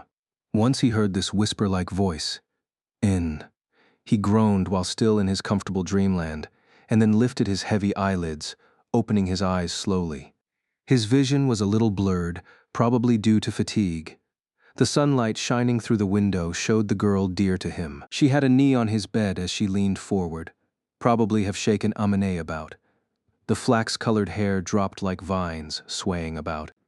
Mahiru? Good morning. Amane called out her name to confirm, heard a familiar voice, and saw her face. His mind started to feel a little confused, not because he was sleeping, but that Mahiru was present. She was at his place, as though it was natural, and his confusion gradually subsided. Morning. Why are you here, Mahiru? Do you not remember what we talked about yesterday, Amani-kun? Mahiru frowned, and he repeated the word yesterday. It took him a while to recall the conversation they had the previous day. Can we go to school together on Monday? Mahiru said this before they went their separate ways on Sunday. She fidgeted and lifted her head towards him uneasily, which made him a little restless. Mahiru asked so cautiously as she wanted to be sure if Amani wanted to hide their relationship. They did discuss and decided to reveal their relationship openly. But she appeared a little uneasy. Since there was pretty much an open confession, Amani felt it was impossible for them to hide the relationship any further. He intended to just go along with it and say that they were officially dating. It's fine. Really? Why do I have to lie to you? Aman promised, and the uneasiness vanished from Mahiru's expression, turning into delight. I always wanted to go to school together, she muttered bashfully, which caused his heart to race. But it appeared she did not notice it, for she looked overjoyed. I shall visit your house in the morning then, Amani-kun. We shall have breakfast together. Whoa, fresh breakfast from you early in the morning, Mahiru. I'm really lucky. It is leftovers from our bentos. Do you mind if I make your bento, Amane-kun? Please do. He was really blessed to have her breakfast. And now lunch, too. Of course, he could not refuse this offer. Mahiru, too, looked relieved and overjoyed that she did not have to worry about others, which cheered Amane up. At the same time, he felt ticklish and gaudy. We're going to school together tomorrow, huh? Till this point, Aman left home at a different time from Mahiru, so that others would not notice their relationship. There was no further need for that. Aman would surely be envied if they were to openly reveal their relationship at school, so he did feel uneasy. The most important thing, however, was that Mahiru really liked him, and he was delighted to be by her side. As he stared at her delighted smile, I need to work hard tomorrow too, he muttered. Amani groaned a little, for his mind might have gotten running after the sleep, and he recalled what happened the previous day. It was not that he disliked it, but simply because it was bad for his heart to see Mahiru's face immediately after waking up. He should still consider whether he should allow her to wake him up. Mahiru looked dumbfounded upon seeing him. She was not really dumbfounded, however, just comforted and helpless. Amane was really sorry and embarrassed by this, so he exerted strength near his lips. How can you be so forgetful here? Change up and wash your face. All right, Mahiru would probably use this time to prepare breakfast. Amane stifled a yawn and got up from the bed, removed his shirt, Kia, and heard a shriek next to him. He looked towards Mahiru as he put his shirt onto the bed. He saw her eyes were closed, her body quivering, and her face instantly turned red. I did say before, please do not remove your clothes when I'm around. Mahiru was clearly flustered to see him strip in front of her. He could only show a wry smile. Well, I'm a guy. There's nothing wrong with showing. I do have a problem. I'm not really doing this for you to see, and I'm not telling you to get used to it as soon as possible, but you can't go swimming in the summer if this keeps up. If Mahiru has no immunity against seeing a guy's body, how did she spend her summer during middle school? Amani wondered, but she really could not swim, so perhaps she found a reason to excuse herself. Given her serious personality, it was hard to imagine her skipping classes. According to her, she chose a high school where swimming classes were not imperative, since she could not swim. Perhaps this too was a possibility. They did make an ambiguous promise to go to the pool during the summer, and Amane would feel awkward if Mahiru was overly conscious. After all, there were often half-naked males near the pool, and he did not know if she could endure such a sight. Ugh. I will try. Mahiru might have realized this as she muttered with a teeny-weeny voice, cautiously opened her eyes, and saw Amani. She was blushing, looking to be on the verge of tears. Once she saw his upper body, she shivered, ooh, and groaned. Truth be told, Amane did not train his body to be particularly attractive. Since the start of their second year, he was doing some exercises and muscle training recommended by Katawaki, so that he would not be a mere beansprout. But he did not have much muscle. At the very least, nobody would shun him. If she's not used to it, it'll be a headache if something happened. It might be a long time later until their relationship deepened, but if she was unused to that, Amane had a feeling many situations would not proceed as smoothly. But Amane felt he too might freeze up upon seeing Mahiru's body. Perhaps the same would apply for both sides. Please go ahead and cook. Aman's face too turned red as he suddenly imagined something bad. Once he said that to her while she was blushing, I shall proceed. She scampered away like a rabbit. Once she disappeared beyond the door, Amani knocked his head on the nearby wall, muttering to him, Oh, what am I thinking early in the morning? Chapter 114, The Angel and the Morning Scene. Shown in the basin mirror was an unfamiliar-looking self. Aman was wearing the usual school uniform, but the region above the neck was drastically different from before. He could not say that he had never seen it before, however, for this was an image he would occasionally show Mahiru. He was rather uncomfortable about not wearing plain clothes. He fiddled with his fingers, fiddling with the bangs that were no longer blocking his eyes. The good thing was that boys did not need to put on makeup like the girls, but a man really was unused to dolling himself up like this. Was Amain-kun. A voice came from behind. Through the mirror in the washroom, he saw Mahiru call for him after she was done preparing for school. He turned to look at her and found her looking a little gloomy. What's wrong? Do you not dislike it? Dislike what? That hairstyle? Oh, this? Mahiru seemed a little hesitant as she expressed her worry. He showed this hairstyle to her, the one he refused to go to school with. Mahiru was worried that the others would associate that man with Amain. This was something a man himself wanted to do, so he did not dislike it. It would be a lie to say that he had no hesitation, but he felt that since he made up his mind to stand next to Mahiru, he had to dress himself up and not bring her to shame. He was not astoundingly handsome, but Itsuki and Katawaki had vouched for his looks, so it should not be much of a problem. In any case, Aman hoped that nobody would say she had bad, unrefined taste in men. I don't really hate it, do you, Mahiru? Not really just that. I'm feeling a little conflicted. Conflicted? I may not have you for myself. Mahiru shriveled as she said such adorable words. As she was really cute, he chuckled and patted her head, while ensuring he did not ruin her hair. So do you want to possess me for yourself? I do. Truth be told, Amani was only joking, but Mahiru nodded earnestly and clung onto his chest. Amani never expected her to actually nod. He was the one to say it, but even he was a little intimidated. Despite that, he wrapped his arms around her back. Mahiru was a head shorter than him, so she buried her face into his chest. She grabbed his shirt and seemingly would not let go. She lifted her head towards him and looked so heartfelt. You are really dashing, Amani-kun, so you will have many girls talking to you. I am happy that you will be rated accordingly. You think I'll fall for other girls? I do not think so, but this is an emotional issue. Are you jealous? Aman inadvertently asked, and Mahiru immediately blushed.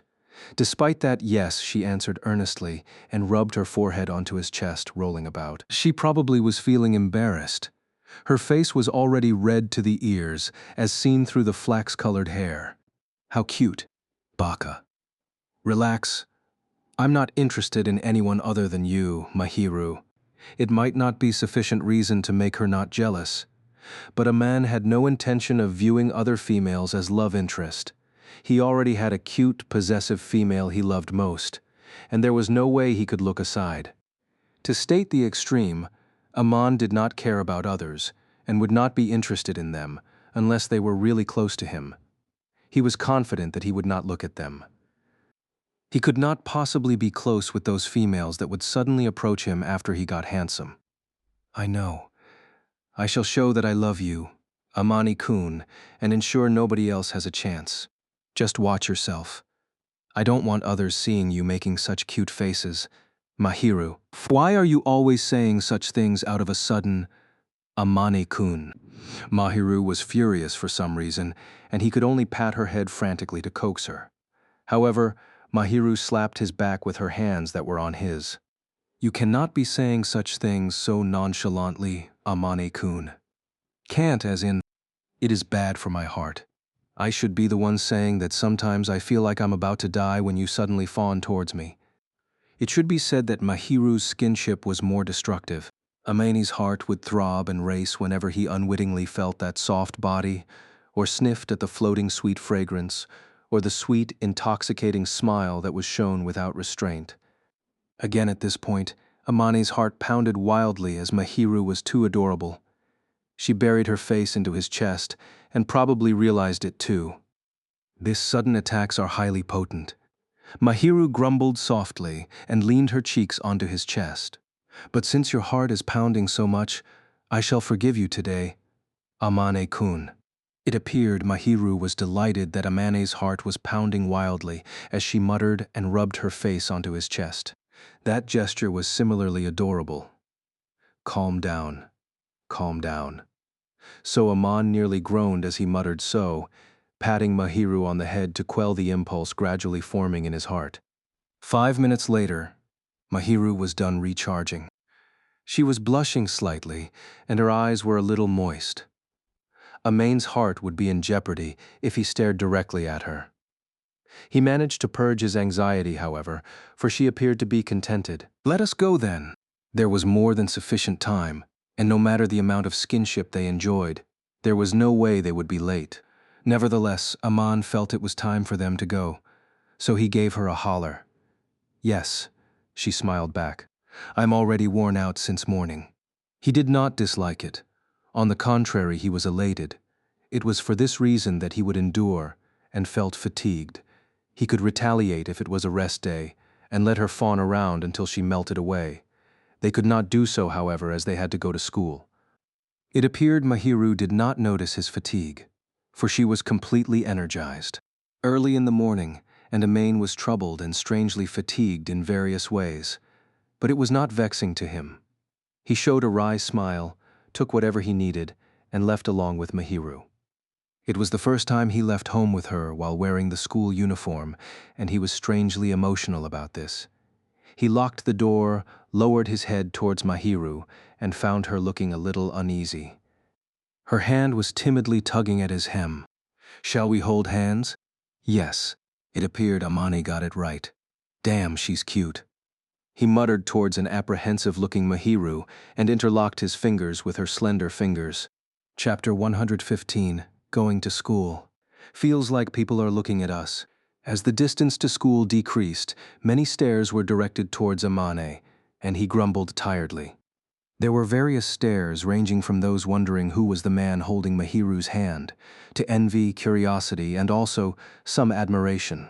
It was to be expected, but he found such stares to be more unbearable than he imagined. Luckily, not all the stares were negative. He was still unused to them, however. He had always preferred to live a quiet, unimpressive life. So he felt restless about these stares. It is to be expected. You look like a new person after all, Amane-kun. Both of them held hands as they went forth, clearly intent to show that they were lovers.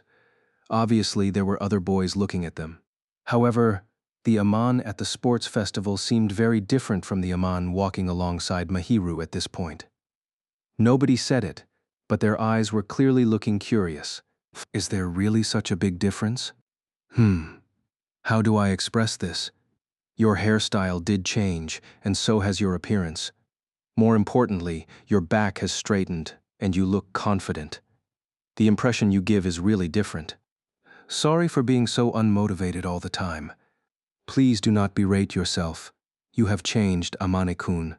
I do like both sides of you, but I hate it when you berate myself. I don't want to be hated. I'll take note of this. That is good. Mahiru smiled as she leaned her body onto him, and more stares gathered upon them. Amane's face nearly cringed in the face of these venomous glares. Once Mahiru showed the absolutely angelic smile towards their surroundings, the murderous glares vanished completely. In a certain sense, the angel was truly the strongest person, for she was capable of silencing those around them. Aman felt unsettled even though the stares had somewhat changed, and held her hand as he looked forward.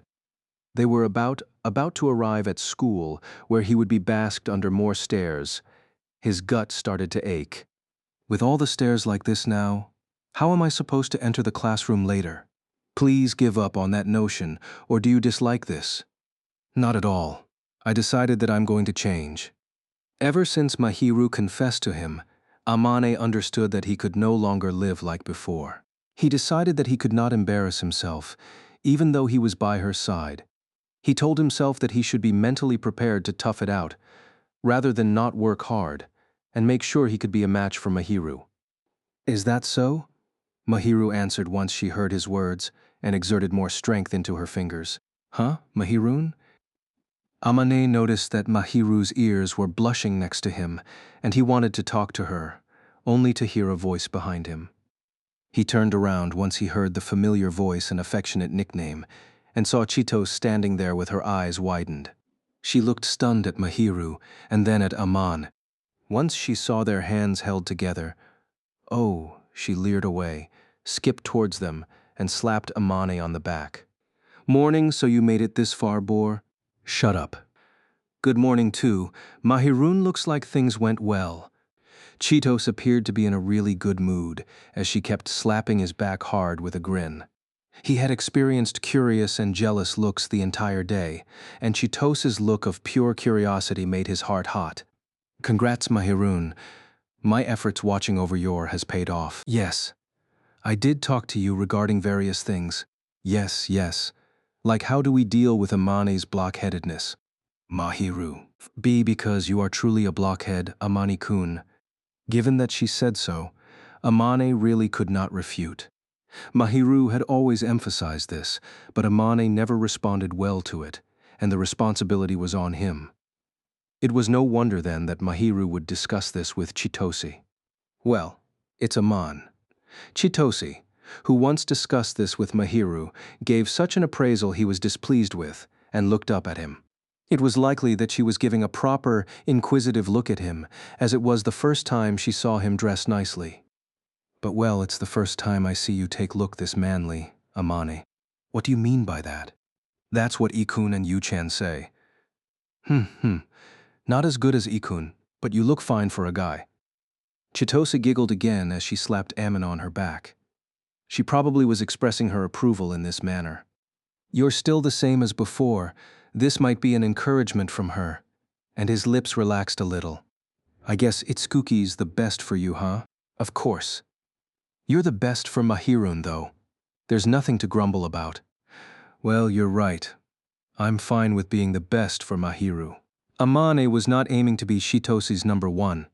He was content with Mahiru calling him her number one.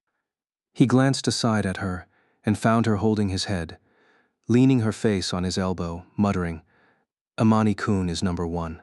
Her face was blushing slightly, and perhaps it was because she was strangely embarrassed by Chitosi's declaration before her. What a good girl, you're so cute. I'd have given you hugs if Amani isn't around. All right. Oh, don't do this when we're on our way to school. Do whatever you want after school. Whoa, great. Your boyfriend agrees, Mahirun. Come here and give me a hug. Eh. Please be gentle. Mahiru was troubled as she nodded, given that she was suddenly asked to be hugged. Chitos beamed away as she went next to Mahiru, probably eager to celebrate for Mahiru's sake. Once he saw how intimate the two of them were, Amane looked away from Mahiru and towards the surroundings. There were more people around them, probably because they were arriving at school. I guess the questions will keep coming once I enter the classroom. He visualized his future that would arrive in a matter of minutes as he saw the many people before him and showed a wry smile away from the two girls. Chapter 116, The Angel and That Guy. Once he got to the school compound, there were many more of them, while Chitose was next to them. Aman and Mahiru obviously garnered much attention when they held hands walking into the classroom. Whoa, so many are looking, Chitose noted nonchalantly, but Amane was still unused to the stares around them.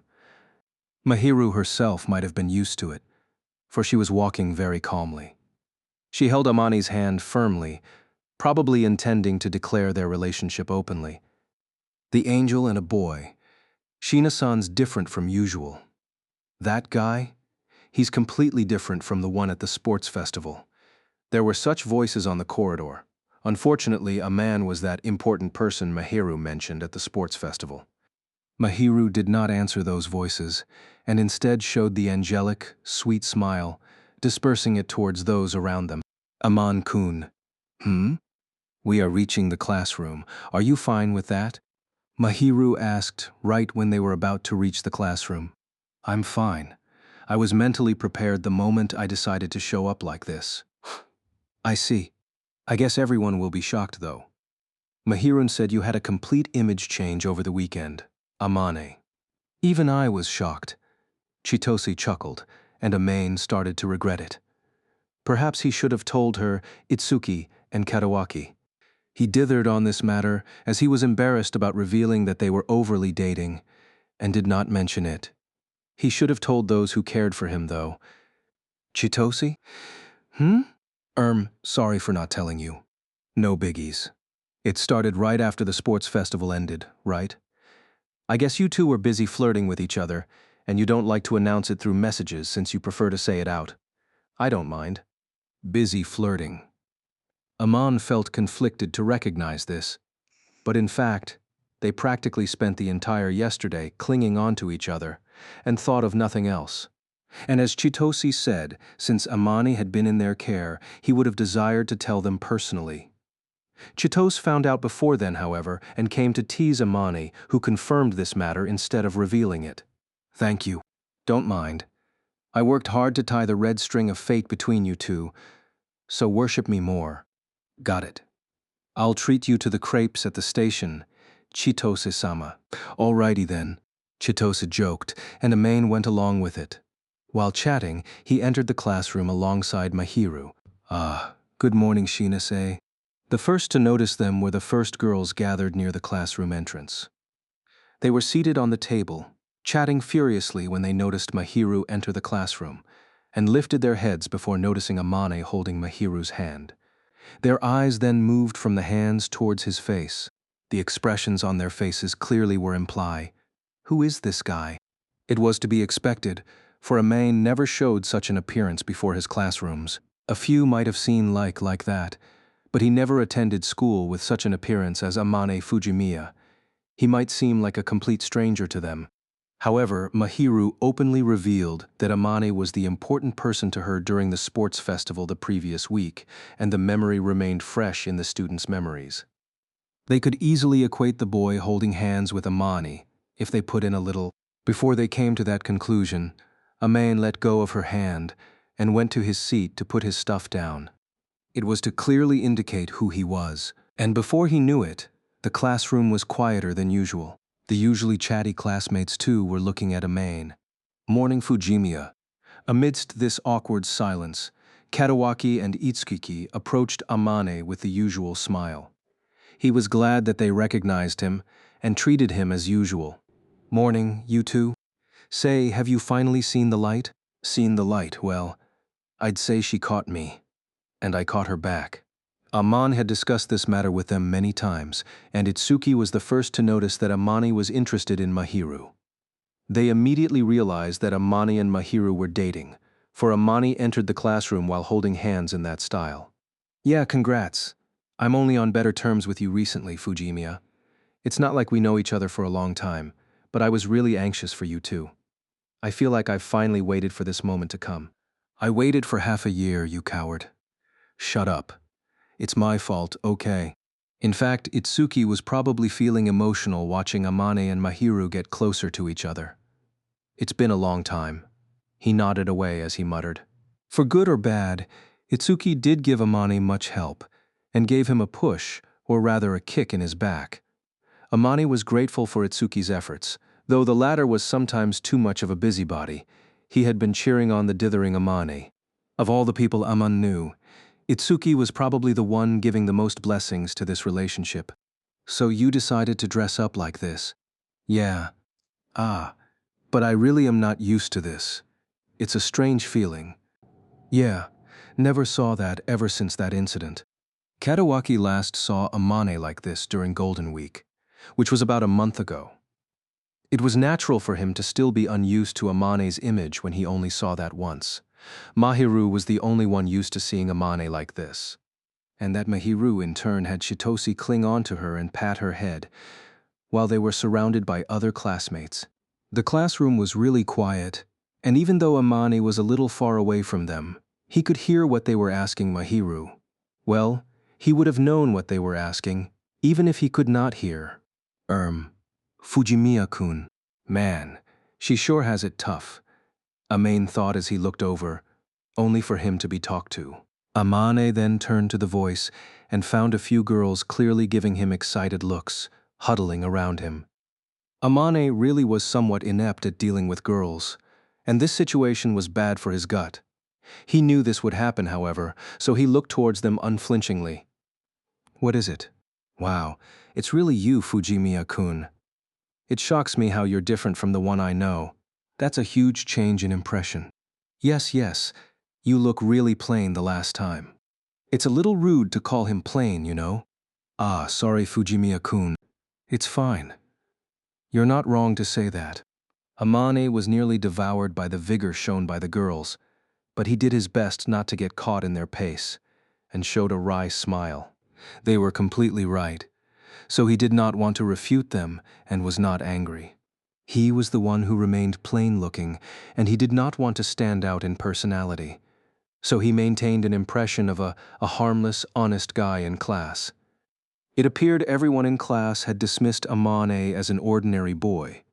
It was no wonder then that they were troubled by this sudden change. That's quite a huge change in impression. Yeah. Is this weird? No. I think you look a lot better. It's more like we're shocked to see you become so handsome. I guess my efforts aren't wasted if you say that. Amane felt embarrassed to be praised directly, but it was pointless for him to deny it. He did learn that it was bad to be overly humble sometimes, so he graciously accepted this praise. He tried his best to give a gentle expression as much as possible as he nodded, and they smiled back happily. Say, can I ask something? Please do, if it's something I can answer. I'm wondering, was it you who walked alongside Shiena-san back then? Fujimiya-kun, I guess the question's finally here, Amane wondered. It was a matter of time until someone asked, so he decided to answer and address his views on this matter. Their classmates were probably pricking their ears at this conversation. If he declared it, it was likely that news would spread throughout the entire school. Yes, it's me. Are you two dating? I saw you two holding hands while coming to school. Yeah, thanks to everyone, we started dating last week. Once Amani confirmed this, there were agitated shrieks in the class. He could hear some voices of despair and grumbles by the boys, but he decided to ignore them. After all, the boys would be asking him further questions. He would handle them when they come. How did you and that Sheena-san? It started last year, and our relationship just naturally improved. Isn't that right, Mahiru? Yes. It appeared Mahiru was done answering her questions. But it was more likely that she felt a conversation with Amane would make things much easier, as she approached him with a beaming face. Once she stood next to him, she showed a beautiful smile at the girls questioning Amane. While being so close to him, they were about to touch. It is a little difficult to explain, but after many things have happened, we started dating. I had a crush on him, so I am really happy now. It feels like we were boasting when we came here while holding hands. Mahiru put her hand on Amane's, just as they did while going to school. Amane gave a wry smile as he in turn held her hand. No, I think I fell for you first. It was me, no? Either way you would not confess, Aman-kun. Sorry about that. I confessed properly. Forgive me. I think I confessed first. I'll do so properly next time. What are you planning to do? Who knows? There was only one objective a couple would have, and Mahiru would understand if she put some thought into it. But she merely felt skeptical. Aman felt that he should not say it at this point, and that he was not of the appropriate age to take responsibility, so he decided to keep it to himself. It seemed these words would never fade even after many years. He hoped to keep these words to himself until then, when he intended to personally say it to her. Mahiru lifted her head unhappily towards him as he pulled a fast one on her. But once he patted her head, her dissatisfaction was quelled. You are fooling me again. I will say it later. Let me off for now, please. For goodness, she verbally expressed her unhappiness, but her face looked elated. She hurriedly covered her increasingly blushing face, however, having noticed something. Amain did not know what was going on as he looked around, and found his classmates remaining silent. Their stares were gathered upon the two of them. I messed up. Aman did intend to show how good their relationship was, and to lay down the fact that he was Mahiru's boyfriend. He, however, did not intend to converse with her as he usually did at home, and once he carelessly patted her head, it was obvious what their classmates would think. Amane, you two are just unwittingly flirting. Take note of that. Even Itsuki, dubbed part of the original Bakaupal, reminded Amane. The latter hastily removed his hand from Mahiru, bit his lips, and tried to prevent showing the heat rising up his cheeks. Chapter 117, During the Break. The news of Aman and Mahiru officially dating immediately spread throughout the entire school. It appeared everyone knew it was a fact, and not a rumor. Thanks to the classmates who liked to gossip for both good and bad reasons, and also because everyone had seen them attend school together. Thanks to that, there was always discreet discussions whenever they had to swap classrooms or go to the corridor. Thus, Amain was really uncomfortable with it. The commotion will subside in a few days, I guess, Kuju commented as he stood some distance away from the ruckus. Yeah. Hiiragi too nodded. People aren't going to keep talking about the same thing. Sooner or later, they'll be discussing something else. That'll be great. I'll have a headache if it keeps up every day. Even during lesson time, Amani could hear others muttering something. Truth be told, he did not feel so good. On a side note, the boys in the class kept questioning him during the breaks, and his stamina had dropped by half. Luckily, there was no gym class. I think there'll be fewer people asking you questions. People will be surrounding you for a different reason, though. Different reason? Some might think you're a good commodity to have. Sorry that I'm sold out then. Aman had assigned his future to Mahiru, and he could not possibly look at anyone else even if he was asked to. Truth be told, even if there were other females better than Mahiru, there was no way Amane would choose anyone but Mahiru. Aman would be troubled if anyone hoped that he would look elsewhere. He would be surprised and disappointed if anyone was to think of him as such a frivolous boy. Well, love is sometimes unreasonable. That's rare coming from you, Makoto. How rude. But well, it's impossible for anyone to stop liking someone, even if she's already someone else's girlfriend. Love is like an impulse after all. Of course, you can't just turn impulse into action. Kuju quipped and looked towards the chatting girls, sighing. For me, I don't think anyone can butt in between you two. Same here. The lovey-dovey show is also a mean to ward off everyone else. I never thought you two would actually do that in front of everyone. Forget about that. Aman was overwhelmed with embarrassment as he recalled the conversation he had in the morning. The intimate act was truly to fend others off, but patting her on the head was basically a confession, and he did sound like he was intending to propose to her. He did not intend for his classmates to know. Luckily, Mahiru managed to misdirect them. Itsuki and Kuju, however, might have noticed something when they said dumbfoundedly, "That's passionate." Well, since everyone now knows that Shina-san shows that look only to you, I think that's a fair result, Fujimiya. You say that, but shameful things are shameful. You're saying that when you held hands while walking to school? That's different. There was a difference in shame between acts that were done intentionally and acts that were done unwittingly. Just give up. Also, there are some grateful that you two are so lovey-dovey. Grateful? The girls are happy now that the guys looking at Shina-san can look elsewhere. Aman did consider the little mutters. It appeared the girls who valued Mahiru differently were not being completely united, and some of them were conflicted by how Mahiru had attracted looks from other boys. Mahiru had been alone till this point, a flower who never showed affection to anyone else. Now that she had specified Amane as a target and showed no interest in any other boy, it would mitigate some of the displeasure they had.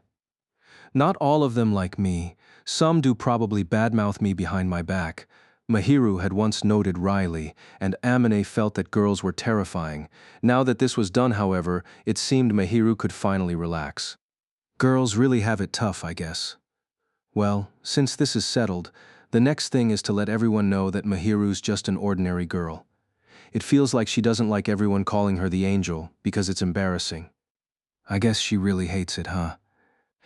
Yeah. Yuta's always giving a strange look whenever anyone calls him Prince, so that's expected. According to Hayaragi, Katawaki too was ashamed to be called Prince. Perhaps both Katawaki and Mahiru had the same troubles. Amane quietly prayed for them in his heart. He earnestly wished that Katawaki would one day find someone who could understand him, just like how he came to know Mahiru. He hoped that this kind, unpretentious person who treated everyone equally could get his happiness. What are you chatting about? While Amane prayed for Katawaki's happiness, Mahiru approached them, seemingly done chatting with Chitose. She probably did not heart what they were talking about, but it seemed she noticed that Amane had been blushing because they pointed out his actions in the morning. She gave a somewhat mystified look towards the trio. Ah, Shina-san. Nothing much. We're just talking about how you're an ordinary girl. How did you end up talking about this? Ah, no, it's just that we're talking about how you're not the angel, but just an ordinary girl, Mahiru. Aman pretended to forget what happened in the morning and briefly mentioned what they discussed. I see. She nodded understandingly. I know that I have become an idol in some way. That may be true. Mahiru hushed her voice. Kuju and Hiragi gave a look that practically screamed, "Ah, yes." Since they spent much time with Katawaki, they had seen many similar instances, and so they probably were concerned about Mahiru, who was the same kind of person as him. But I am no longer concerned about what they say. Really? Yes, after all, I am fine if Amani-kun alone thinks I am an ordinary girl. Aman, Kuju, and Hiragi were the only ones to hear this murmur, but it was overly destructive. Mahiru smiled bashfully, and her cheeks reddened slightly. Amane was not the only one mesmerized by her. He heard Kuju and Hiragi next to him gasp. The passing students too stared at her face, completely dumbstruck. Fujimiya, control your girlfriend. We have a lot of victims around us. Amane quietly agreed with that notion, but he too was helpless, for he was the biggest victim, and it took him lots of effort to suppress his pounding heart. Man, she's completely love-struck. Kuju muttered in amazement, and Mahiru's face remained red as her smile brightened in seemingly affirmation. Chapter 118, The Angel and Lunch. Amane-kun, what about lunch? Once morning lessons ended, Mahiru went to Amani's seat with 2 bentos in her bag. Amani wanted to eat with the usual gang, but he was hesitant, worried that he would cause them much trouble. On a side note, while he had ate together with Kuju and Hiragi, whom he was on speaking terms with recently, they refused to join him for lunch. For despite being single, they did not want to get caught in the crossfire. Tragically, Amane could not deny this, since he did mess up during the break. We'll eat together if Itsuki and the others are fine. You think we won't join you, Itsuki? Chitose and Kadawaki approached Amane and Mahiru with wallets in hand, giving wry smiles. Don't make us look like we're strangers. Just be normal. Itsuki. To be honest, I think it's better for us to be around. Otherwise, you two will be too deadly without any brakes on. I feel very conflicted. Aman could understand Itsuki's explanation, given how careless he and Mahiru were on this day, but the reversal of roles really had him feeling conflicted. Of course, Amane would not do what he did in the morning, but there was really a possibility that he or Mahiru could mess up. Itsuki's worry was warranted. Anyway, we'll be the same as before. I hope Mahirun will continue to attack and escalate things, though. People looking at them will be bothered? Look, you two are being so lovey-dovey, think about it. You too, Kadawaki. My face is getting hot just looking at you two. Well, it's for the best that you two are happy, though. Amane could not say anything as the smile was completely magnanimous. Well, just make sure to watch yourselves. Otherwise, other people are going to be hurt. Kadawaki quipped. It was obvious, given Kuju and Hiragi's reactions, so Amane nodded seriously. We're going to the cafeteria, right? I don't have a bento. Got to buy from there. All right, let's go then. What's for today's set meal special? I remember it's fried chicken. Oh, great. The fried chicken skin's theirs coated thinly. It's nice. Itsuki grinned away as he waved his wallet and left. Feeling grateful for him, Amane followed. Amane-kun, this is your bento. They occupied a table for 5 at the cafeteria, and once the others returned with their food, Mahiru took out a bento from her bag and handed it to him. After that, Mahiru took out her own bento box. Amane's share was a tad bigger than hers, and while he was not a big eater, a high school boy's appetite would be much more than a girl's, and Amane's could satiate his appetite. Oh, thanks. Mahirun's bento is great. Not giving you anything. Miser. Chitose puffed her cheeks cutely. Shall I exchange some with you? Once Mahiru suggested, the balloon on the face quickly subsided. While Chitose was being immature, she showed a carefree smile, and her actions befitted her expression. Itsuki was relieved to see that. Aman watched the 2 girls talk as he opened the bento lid. It contained yesterday's leftovers of simmered tomato chicken, spinach, buttered corn with soy sauce, boiled broccoli, mini tomatoes, wieners with octopus faces drawn on, and the fried egg roll Amane liked. There were more main dishes, probably because Amane's appetite was taken under consideration. Aman could eat anything, and while he liked vegetables, the presence of meat increased his appetite. Coupled with the egg roll he liked, he could feel himself gaining some vigor. Are you fine with more egg roll there, Amane-kun? I think I can work hard over the entire afternoon with this. That is an exaggeration. No, I'm serious. Aman really liked egg dishes, and this egg roll would energize him. The amount really was as he desired. Itadakimasu, he quickly prayed, giving his thanks for the food and Mahiru, and immediately reached his chopsticks for the egg roll. He put it in his mouth and found it damp. He took a bite, and the stock oozed out, its flavor blending with a slight sweetness that had him smiling. The egg roll was so delicious, he found it a pity to swallow it immediately. He chewed on it slowly, savoring it. He should chew slowly, but a bigger reason was that he wanted to savor it more.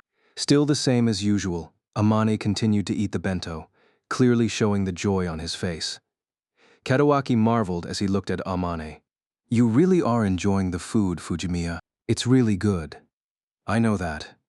But Shina-san's definitely proud of herself when you're eating it so deliciously. Kadawaki called off to Mahiru, who smiled as she watched Amane. Yes, I am very grateful. Amane-kun always says that my cooking is delicious. She blushed and smiled. The effort really has paid off. Well, I've been eating your cooking, and it's really delicious. I have grasped your preferences, and shall continue to work hard. Just maintain it at this level. But I still wish to ensure that I meet your preferences completely. I'm fine with however you like it, Mahiru. Your cooking's always delicious. Amane showed no intention to leave Mahiru, and while he wanted her to match his preferences, he wanted to know more of hers. He did not want her to match his preferences completely, but that the two of them would come to a common ground. Amane had thought about matching her preferences. Amane nodded away happily as he ate the octopus wiener with the cute doodled face made out of sesame seeds. Mahiru's shoulders shriveled as she showed a gaudy smile. Amane could not help but look around once he saw her face blushing inside her, and spotted Itsuki's dumbfounded look. Man, what can we do when we can't stop you two from flirting? We aren't flirting, so he says, Chii. You're saying that it's not flirting, just the beginning? Say, you two?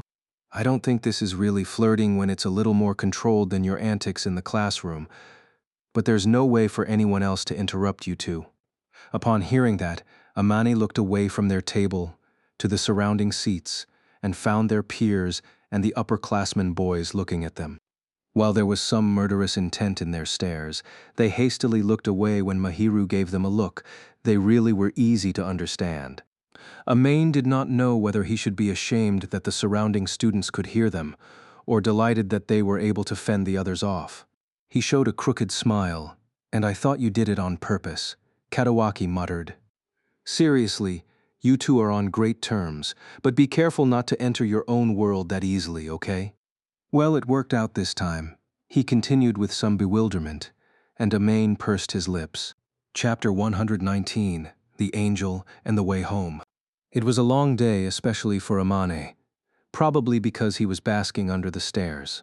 While he did deliberately do that intimate act before his classmates, he was mentally worn out from the many eyes on him. Some of them were looking unfriendly, which made him all the more weary. Not all of them were negative, however. Some were simply curious, and some were cheering them on.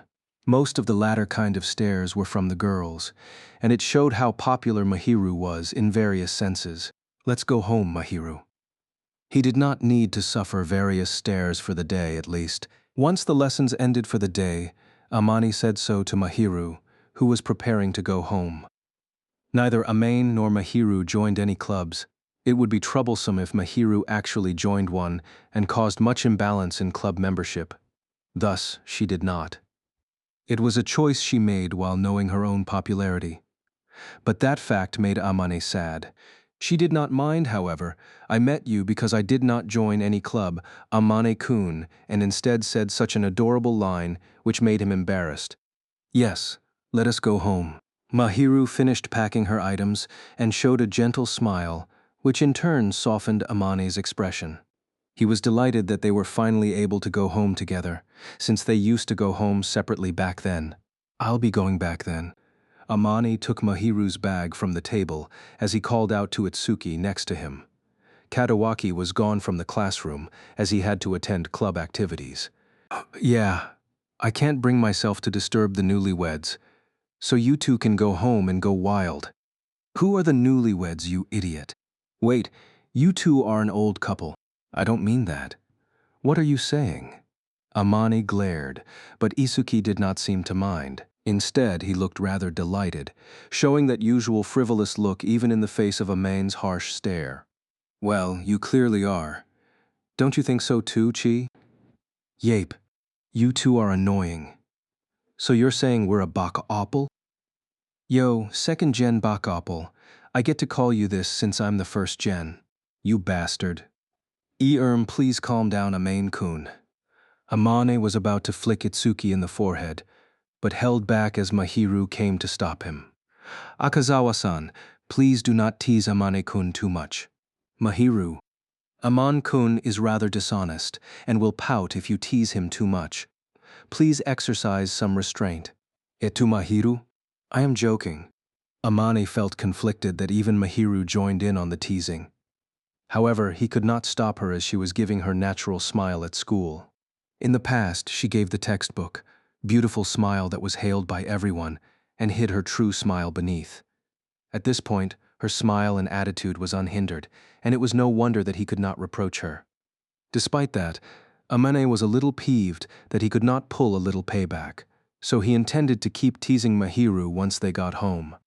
Come on, Amane-kun, shall we head back? Mahiru prompted somewhat hastily, as though she realized something. Yeah, sure. Amane chuckled and held her hand. I think it is great that we can openly reveal our relationship. It allows us to go shopping together. Mahiru noted quietly as she picked the ingredients for tonight's dinner at the supermarket. A supermarket was not usually a place student couples would visit, but neither Aman nor Mahiru had any plans to date, and since they had to prepare dinner, they came here. Well, we couldn't come here together the last time. Yes. Now we can openly shop for items, and so on. Yeah. If needed, we can just discuss what we're going to eat. Amane would usually discuss with Mahiru beforehand what they would eat. But henceforth, they could discuss this immediately if he had a sudden desire to eat something. They originally intended to have Japanese food, but once Amane saw the daily set meal at the cafeteria, he had a craving for fried chicken, so Mahiru went to fulfill his wish. Mahiru chose the chicken thighs and put them into the basket Amane was holding. I think it is better to have some fish tomorrow after some meat. It appeared she was thinking about the next day's dinner. What shall we have for tomorrow? Anything, but you'll be troubled if I say this, right? Well, I want some horse mackerel. I believe it is the perfect season for it. Yes, some nanbanzuke horse mackerel. Not too sour, I suppose. Yeah, you know me well, Amane chuckled. I have cooked for you for half a year after all. Mahiru retorted. It was true that since they ate together for half a year, she naturally knew of his likes. Speaking of which, it had been half a year since the two of them got involved, but lots of various events happened, and Amane was amazed by that. We're dating after half a year. That's amazing. It does feel like a long time to me. You really are a blockhead, Amane-kun, to notice and pretend not to. Ugh, I'm sorry. Foo-foo. I am not intending to bully you. I am fine with knowing that you like me. Mahiru giggled impishly, which left Amane uncomfortable. Truth be told, the problem was that Amane was indecisive and had to bear the brunt of his mistake fully. I'll express my love properly after this. Yes, so will I. It'll be tough for me if you continue to be like this, Mahiru. Tough? Don't turn me into a wolf. Amane's sanity might go on strike if Mahiru continued to fawn over him, so he hoped she would contain herself. It appeared she understood the intent of these words, and her face turned red, sounding like a steam engine. I shall take note of that, she whispered with a fading voice. Okay. And Amane nodded back, trying his back to not let his face turn red. Chapter 120. Omake. Amane-kun. Mahiru sounded doubtful in Amane's clutches, and Amane did not answer as he wrapped his arms around her body. He hugged her after dinner as retaliation for her teasing him, but he felt it was torture to himself. Mahiru would basically accept anything Amane would do to her. He could casually hold her hand, or pat her head, or even hug her, and she would not loathe it. She would not be repulsed even if Aman kept sniffing at Mahiru's sweet scent or embraced her to enjoy her soft body. She would always say, I like it when you do this, Amane-kun, and allow him to as long as he did not go overboard. If Amane planned to retaliate against Mahiru, who had permitted him to act to some extent, he too would have to bear some damage. One had to say that he was not hurting Mahiru at all. His sanity was under attack. What is with this out of a sudden, Amane-kun, this is retaliation for what you did at school. Retaliation? You teased me. So now I'll tease you back. But this makes me happy. I guessed so. Aman himself was enjoying this, and he too wondered what he should do next. Truth be told, Amane had no guts to attack Mahiru. Personality-wise, they were neither capable of taking the initiative nor following the lead. They were the type to take it step by step, slowly approached each other, to touch each other hesitantly and get used to each other. It was hard for them to go on the offensive. But seriously, this position is making me embarrassed enough. Aman accidentally blurted out his true thoughts. As expected, a single embrace required courage, and he was embarrassed. He was working hard, trying to ensure that he could touch her outright, but he could not do anything about his heart that was pounding wildly. Upon hearing his words, Mahiru blinked away. I cannot say I am not ashamed. Eh? After all, I feel relieved and comfortable to have you touching me like this, Amane-kun. But I do feel embarrassed, My heart flutters. I can't tell from your face, though. Will you not laugh at me if you can see it? Laugh at you. I think I'll just look at your face and find you cute. Aman might retaliate, but it was more likely that Mahiru's embarrassed self would be so adorable. His heart would be writhing. She was cute in appearance, voice, gesture, personality, and obviously she would be cute if she was bashful. Amane, who was sunk several times on this day, could easily conclude this. Once he answered her seriously, Mahiru closed her eyes and headbutted Amane's chest. It is because you always say such things. This is the bad thing about you, Amane-kun. Which part? You have no self-awareness at all. No, you're the one not realizing that you're out to kill Mahiru. That is not true. You have so much destructive power, Amane-kun. She rolled her forehead about, clinging close while wrapping her arms around Aman. I suppose it is due to Shuto-san's teachings, she muttered. Aman did not understand why his father's name was mentioned. Nevertheless, there was no doubt that Mahiru was being embarrassed. In a certain sense, the payback worked. If he said anything more, Mahiru might never lift her head again. He remained silent as he patted her head. Chapter 121. The Angel's Popularity. Say it, Suki. What now, bro? Has Mahiru's popularity increased after she started dating? Back in the classroom, Mahiru was dealing with many classmates surrounding her, and Amane grumbled softly as he watched her.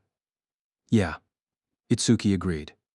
Mahiru's popularity had increased, rather than decreased, ever since they started dating 2 weeks ago. She was already the most popular student of the entire year, and at this point, and garnered more people around her. There were more girls than boys, but the boys were giving her passionate looks. Eamon felt conflicted upon seeing this. Well, I get why Shina-san's more popular now. Why? There's a feeling that she was behind a glass panel back then, but now she looks more approachable. I think it's because people used to think of her as some unattainable, unapproachable person, but now that she's with you, she's showing a girly side to herself. It was true that ever since Mahiru dated Amane, her smile had changed somewhat. While her smile was angelic, she was starting to show her usual side. She showed the innocent smile of a girl in bloom, rather than the feeble, delicate one. Little by little, Mahiru was no longer acting like an angel, but revealing more of herself. Aman was delighted by this, yet he felt conflicted that the smile only he knew of would be diminished in Vlawe. He hoped that everyone would know Mahiru was just an ordinary girl, not an idol. But he was troubled that everyone would know about this. This contradiction had him hating himself. But well, I still feel conflicted about this. Now everyone knows the true personality of someone only those intimate with her did. I should be happy, but I just feel troubled. I think I'm just being petty. That's you showing your possessiveness, but I think that's not all to her. She surely has some other faces to show you. Well, yeah. Whenever they touched, she would look bashful, yet a little elated. When she pouted, her cheeks would balloon unhappily. When she fawned, she would show a sweet, gentle smile akin to a sponge of honey. These were all the expressions only a man could see. And well, you're the one who changed Shina-san. It's because of you that she has that smile. Don't be scared. Just go up there and say my Mahiru is cute, right? I don't dare to assert myself like that. Not going to be jealous, though. I remember the same mouth flirting furiously before everyone, though. T, that wasn't on purpose. If that was on purpose, you have guts. Even if it wasn't, you're spreading your affection without realizing it. People around you are getting hit by that. Learn your lesson. He poked at a man's forehead, and the latter pursed his lips. For some reason, whenever some students were next to Aman and Mahiru recently, they would blush and look aside. Aman was not touching Mahiru much, and did not really talk much, but the students were blushing, which had him confused.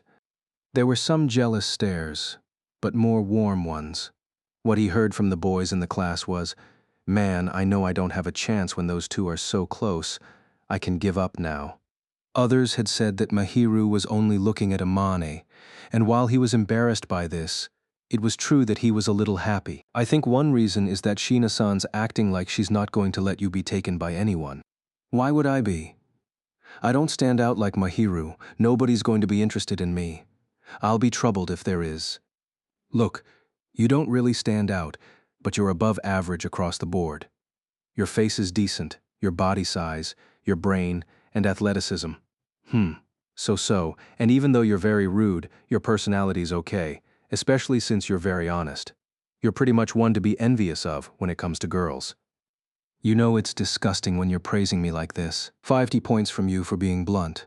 Well, even though your words don't match your thoughts, it's obvious. You're very straightforward.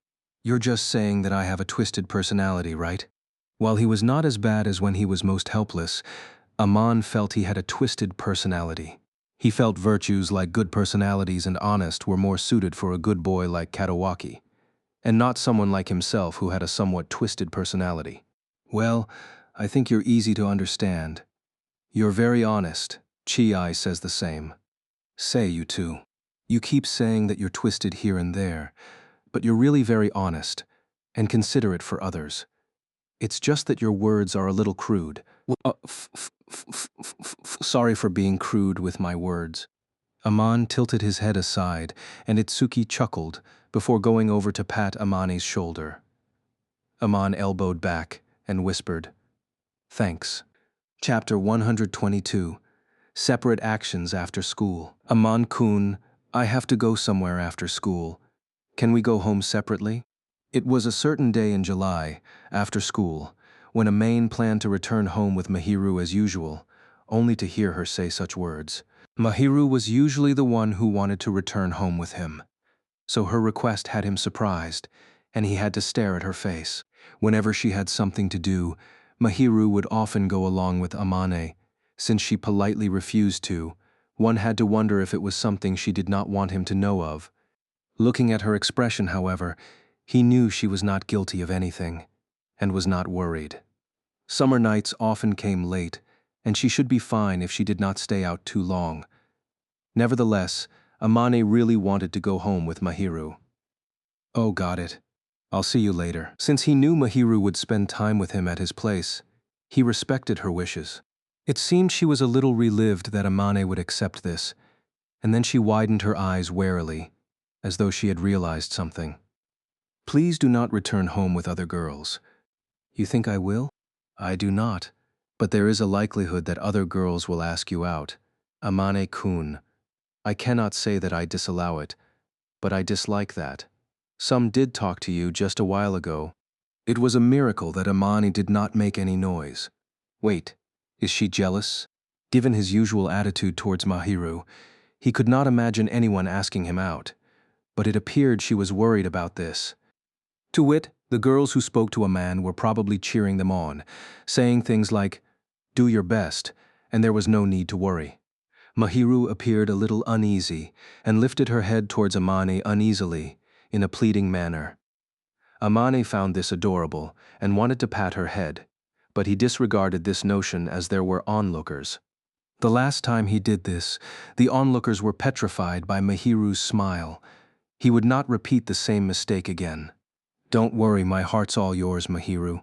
I'm not going to accept anyone else's invitation. At most, I'll end up dragged along by Chitose. That will do. It appeared Chitose was still within limits. There was no way Chitose would fall for Amane, however, and neither would Amane fall for Chitose, not with Itsuki around. Mahiru would probably be fine if it was Chitose. It appeared Mahiru was somewhat relieved to hear Amane say this, for the tension was sapped from her shoulders, and she lifted her head towards him with a somewhat bashful look. And, it will be bad if you misunderstand, somehow. I shall tell you where I am going. You don't have to keep it a secret. Yes. She said it was not a secret, but Amane felt Mahiru was stammering. It seemed she wanted to continue, however, so he patiently waited for her to do so. I'm going to buy something. Really? That's nothing to be embarrassed about. Chitose-san and I, will be buying swimsuits. Swimsuits? It was true that entering July, the shops were starting to sell swimsuits. Amane and the others often passed by a large area in the shopping mall where swimsuits were sold. He also clearly remembered his female classmates saying that they would be buying new swimsuits. He, however, never expected Mahiru to actually buy her own swimsuit. Truth be told, Mahiru could not swim. She did say that since she did not want to swim, she chose a school where swimming classes were not a requirement. In any case, she probably could not swim, and that Mahiru wanted to buy a swimsuit. Are we not going to the pool together? She fidgeted and shriveled as she whispered bashfully. Amane froze once he heard that and pinched his face. Don't say that with such a face. As expected, the classmates loitering in the classroom were looking over at them. There were expressions ranging from shock to warm smiles, which left him gaudy, ashamed, and unable to calm down. His heart would pound wildly whenever he saw Mahiru's bashful face, and with so many staring at him in this atmosphere, he wanted to dig a hole and bury his head in. I see. Then go ahead. Yes, which will be better? The safer ones. He had to give an immediate answer. Given her pretty face, one would assume any swimsuit would suit her nicely, but it was best for her to wear something not too revealing. After all, while Amane and Mahiru had been dating for weeks, he hardly saw her reveal much skin. In school, Mahiru would button up to the neck and wear tights. She would wear such formal clothing, one had to worry if she would get heat stroke. At home, she would never wear clothes that would reveal her chest, and her skirts were on the longer side. Even when wearing pants, she would wear tights.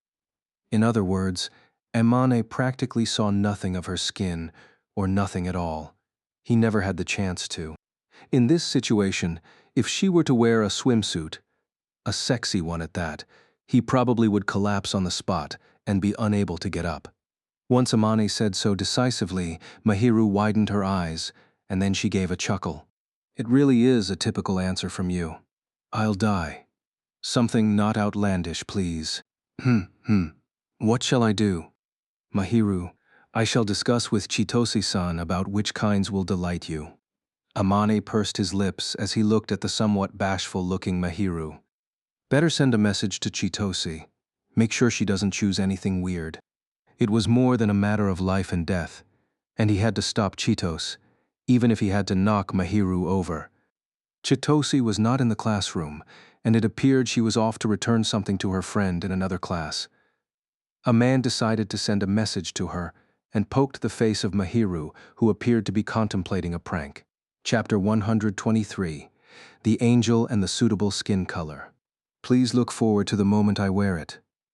Ultimately, Mahiru did not inform Amane of the swimsuit she bought, and instead, she slyly diverted the topic.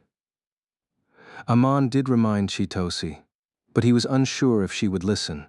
He was worried that she would excitedly choose a swimsuit with high exposure for Mahiru, going all "you'll like this, Amane." Please, nothing too fancy. His mutter echoed in the bathroom, and only he could hear it. Since Mahiru offered to do so, Amane let her deal with the leftovers and the dishwashing, and took a bath to wash away the sweat. He was thinking about the swimsuit the entire time. As a high school boy, Amane too would have delusions, wondering what swimsuit she would wear. There was no doubt that Mahiru would be mesmerizing if she showed her slender body to everyone. She always had such a fine figure, and if she wore a bikini, Amane would surely be unable to look at her. The mere imagination of it had his heart pounding wildly, his body fiery. It was also partly due to him being in the bathtub, but he was getting hotter in another sense. Well, I guess any clothing suits Mahiru well, but I'll be embarrassed to look at her. Can I really stand by her side? Aman had the right to look at Mahiru, and the right to stand by her side, but if he did stand by her side, he would look inferior in many ways. He looked at his own body, which did not have much muscle. Perhaps his body was not one to get much muscle mass, for there was no visible effect even after his exercises. Thus, no matter what he wore, Aman's would appear to be on the thinner side. He was skinny, actually, and did not have much flesh. He clearly did not look sturdy. He felt it would be better if he bulked a little more. But since his parents were rather skinny too, it appeared to be hereditary, and not something he could resolve. I should have trained myself more. It was too late for him to regret it. Muscles do not simply grow immediately, and it would take some time to see the results. It was July, and even if he put in the effort, Amane did not think there would be visible results by the time his summer vacation swimming trip with Mahiru arrived. He sighed and buried half his face into the water. Amane imagined the sight of Mahiru in a swimsuit and also how he would be frustrated standing next to her. He ended up soaking in the water for far too long. Typically, he would bath for only 10 minutes or so, but this time he exceeded half an hour. It was obvious how bothered he was. He spent so much more time bathing, and it was past 10 p.m. Amane had a look at the waterproof clock placed there and confirmed the time. Mahiru would usually return home at 10 p.m. She should be back. Well, I guess she went home. Amane concluded as he wiped the droplets off his body and quickly got changed. As he had soaked for too long, his body was hot, and he did not wear a shirt. He intended to dry himself using the air conditioner. He put on his jersey shorts, along with a towel on his head, and left the changing room for the living room. If his parents saw him in this state, it was likely they would say, "You're sloppy," or "Don't hurt your tummy now." He wondered if there was any program being aired on the TV as he went to the living room and found a familiar flax-colored hair dangling on the backrest of the sofa. She's not going back? Mahiru typically would not stay around. It was rare for her to remain. She lowered her head slightly and moved her elbow, seemingly looking at her hand. It appeared she was finishing the revision she should be doing at him. Amane was impressed to see her working hard as usual and approached her. "It's rare to see you here at this time," he said as he picked up the remote control from the table and switched the channel. She lifted her head, seemingly having noticed Amane, and froze. What now? Why is your upper body exposed?" Amane would usually dress like this after bathing in the summer, and it was nothing out of the ordinary to him. Mahiru clearly was panicking, however, as she covered her face with her hands. One could see red skins between the gaps of her fingers. "Well, that's because I'm feeling hot.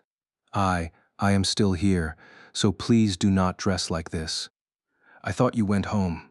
It's 10:30 p.m. I intended to call out to you before heading back, Amani-kun." He realized this was the reason why Mahiru remained and sat next to her. Her shoulders then shivered, and he chuckled. "Are you this embarrassed?" "Of course. But since you bought a swimsuit, I guess that means you want to see me in my swimsuit, right? I don't think I'm showing as much as I will in a swimsuit. Is this too much for you?" Oh. Mahiru said she wanted to go swimming with Amane, which was why she bought a swimsuit. Thus, she would have assumed Aman would be wearing one. It was to be expected, given thought they were about to go swimming. In other words, Mahiru did intend to see him half naked. Despite that, she was so flustered to see him half naked, and he was worried if she could go to the pool. Since she was embarrassed to see Amane like that, one had to wonder if she could endure the sight of the males in swimwear around her. Before they became lovers, Mahiru was flustered to see him half naked. She probably had no tolerance to a man's skin. A man was uneasy about letting her visit places like a pool or the seaside. "Well, you got a swimsuit, but you might not be able to go to a pool. You say that? How about you get used to this now?" Aman was showing less skin than he would in a swimsuit. It was a chance for Mahiru to get used to it, but she shook her head repeatedly. I cannot do not. Not when you are like this now, Amane-kun. Why? You appear erotic, Amane-kun. Erotic? I find myself weak seeing you just out of the bath. Mahiru did not look meet Amane in the eyes. It appeared it was not simply because she would see his body. Even if she called him erotic, Amani felt he had no manliness or charisma. It appeared Mahiru did not think so, however. Well, truly, Mahiru herself would look really alluring fresh out of a bath. Perhaps it too was the case if the person she liked had just finished bathing. However, Amane was not going to stop just from hearing these words. So if I say I want to hug you now, you don't want it? Eh? If I say I want to feel you more directly, you don't want that? Emen was not saying that he wanted Mahiru to strip, but he would like to experience some contact with the girl he liked, without reservations. Of course, he would stop immediately if Mahiru was unwilling. If she was willing, however, he hoped to embrace her in his clutches. Surely she would blush and shiver all over, but Emen really had the urge to tease her when she was like this. Is it not sexual harassment? Forget about it then. I don't want to end up hated by you. I will not, but we will not do anything strange, I believe. You think I'll do anything you're unwilling to? Basically, Amani would wish he was dead due to the guilt he would feel if Mahiru hated him or cried. He could not ask for the unreasonable. He would hope to do so only when both sides agreed to it and not force the issue. All Aman wanted to do on this day was to embrace her, get her used to it, and not do anything more. He stared at her intently as he answered honestly. After her eyes wavered, she stared at him nervously, her face still beetroot. However, she showed no sign of refusing. Well, please go easy. After saying this with a teeny-weeny voice, Mahiru cautiously reached her arms out. Amain opened his arms wide to receive her, embraced her, and her body was clearly shivering as she shriveled in his arms. It appeared she was wondering where to put her face, so she did not put it on his body. However, she hesitantly put her cheek on his flat chest. It is smoother than I thought. Thought, as in, and your heart is pounding faster than I imagined. Given that Mahiru had put her cheek onto Amani's chest, it was likely she could hear his heartbeat, loud and clear. Do I look that relaxed? Yes. How can I be? There's no way I can hug anyone like this. When you're my first girlfriend, Mahiru. It was Mahiru and Amani's first relationship, and obviously neither of them experienced such body contact. This mere embrace had Amain so embarrassed. His body heated up once again. Yet at the same time, he felt delighted. He could not hide his heartbeat while faced with such an embrace.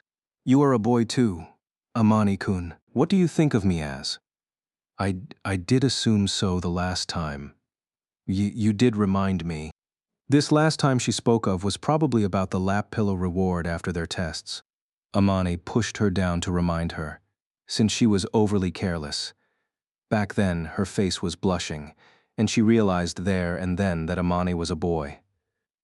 Aman was worried if she had forgotten that he was a boy, but it seemed she did remember, as she lifted her head on his chest, saying while still blushing, Aman-kun, you are thin. Sorry about being thin. I don't seem reliable, right? Not at all. But, you are sturdier. Then I thought. I am surprised. Mahiru traced the center of Amain's chest with her finger. He did not have much muscle, but he did have lumps.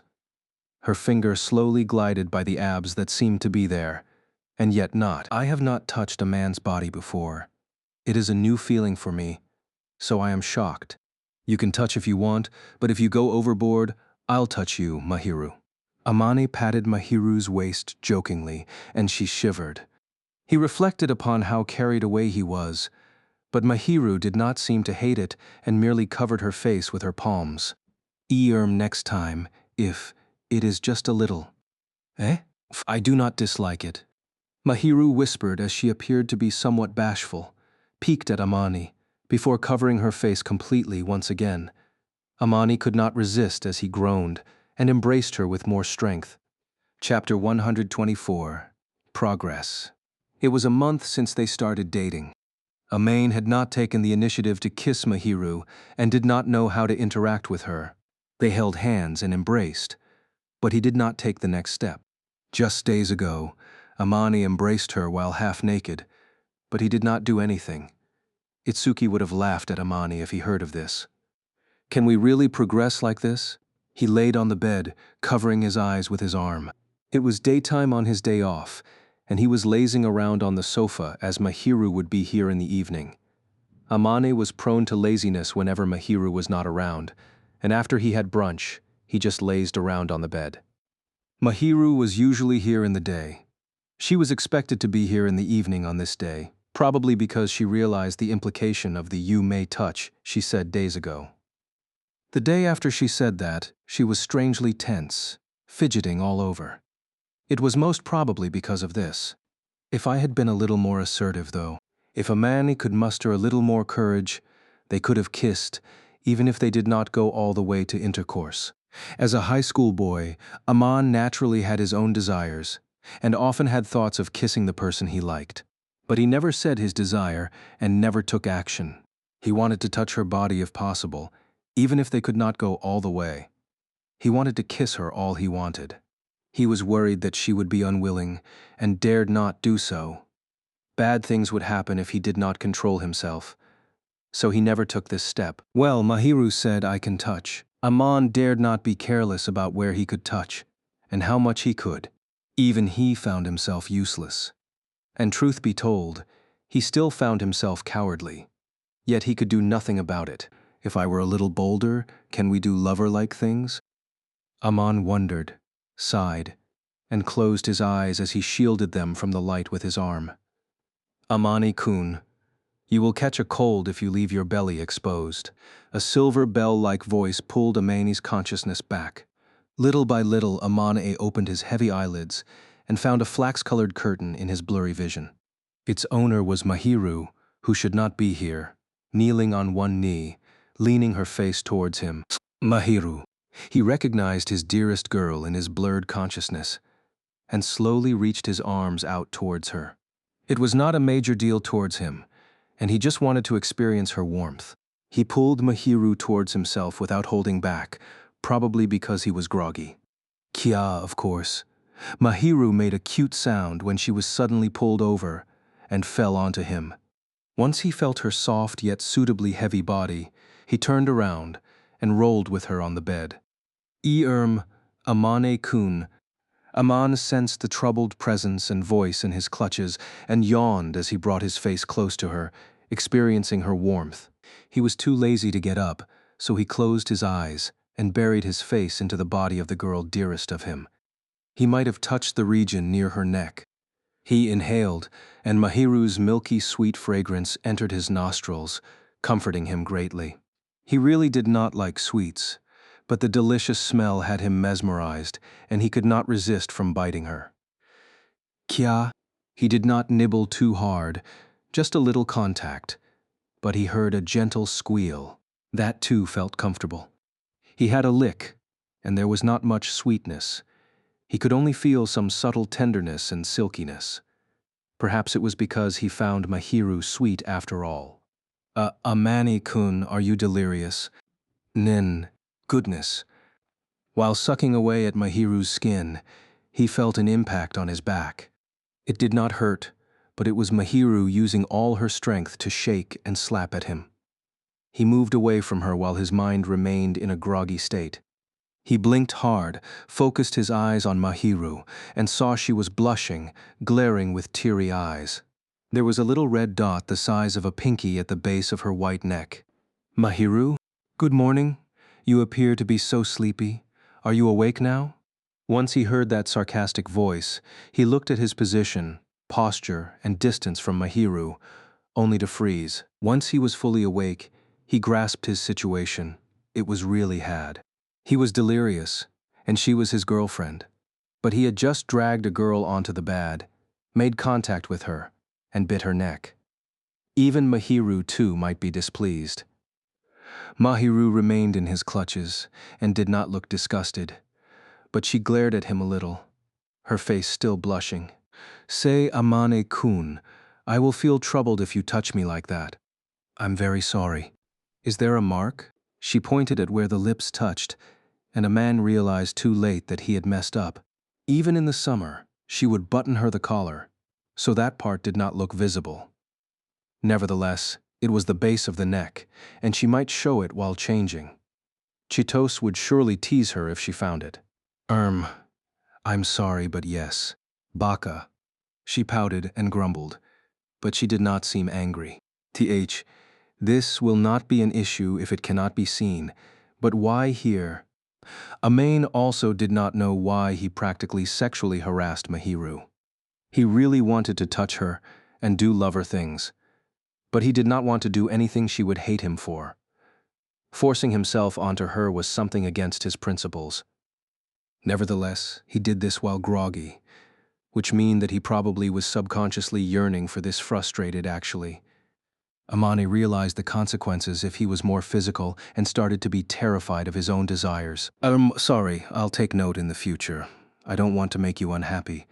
I did not say I am unhappy. Well, actually it is embarrassing, but I do not dislike it. I get carried away because you say such things. The moment Mahiru said so, Amane had the urge to suck on the white skin, so he hoped she would not say so. If he tried to love her with all his might, she probably would be overwhelmed with embarrassment, and he might not be able to control himself. That would be scary. While suppressed the urges rising inside him, he straightened his body, along with Mahiru's. She then leaned onto him.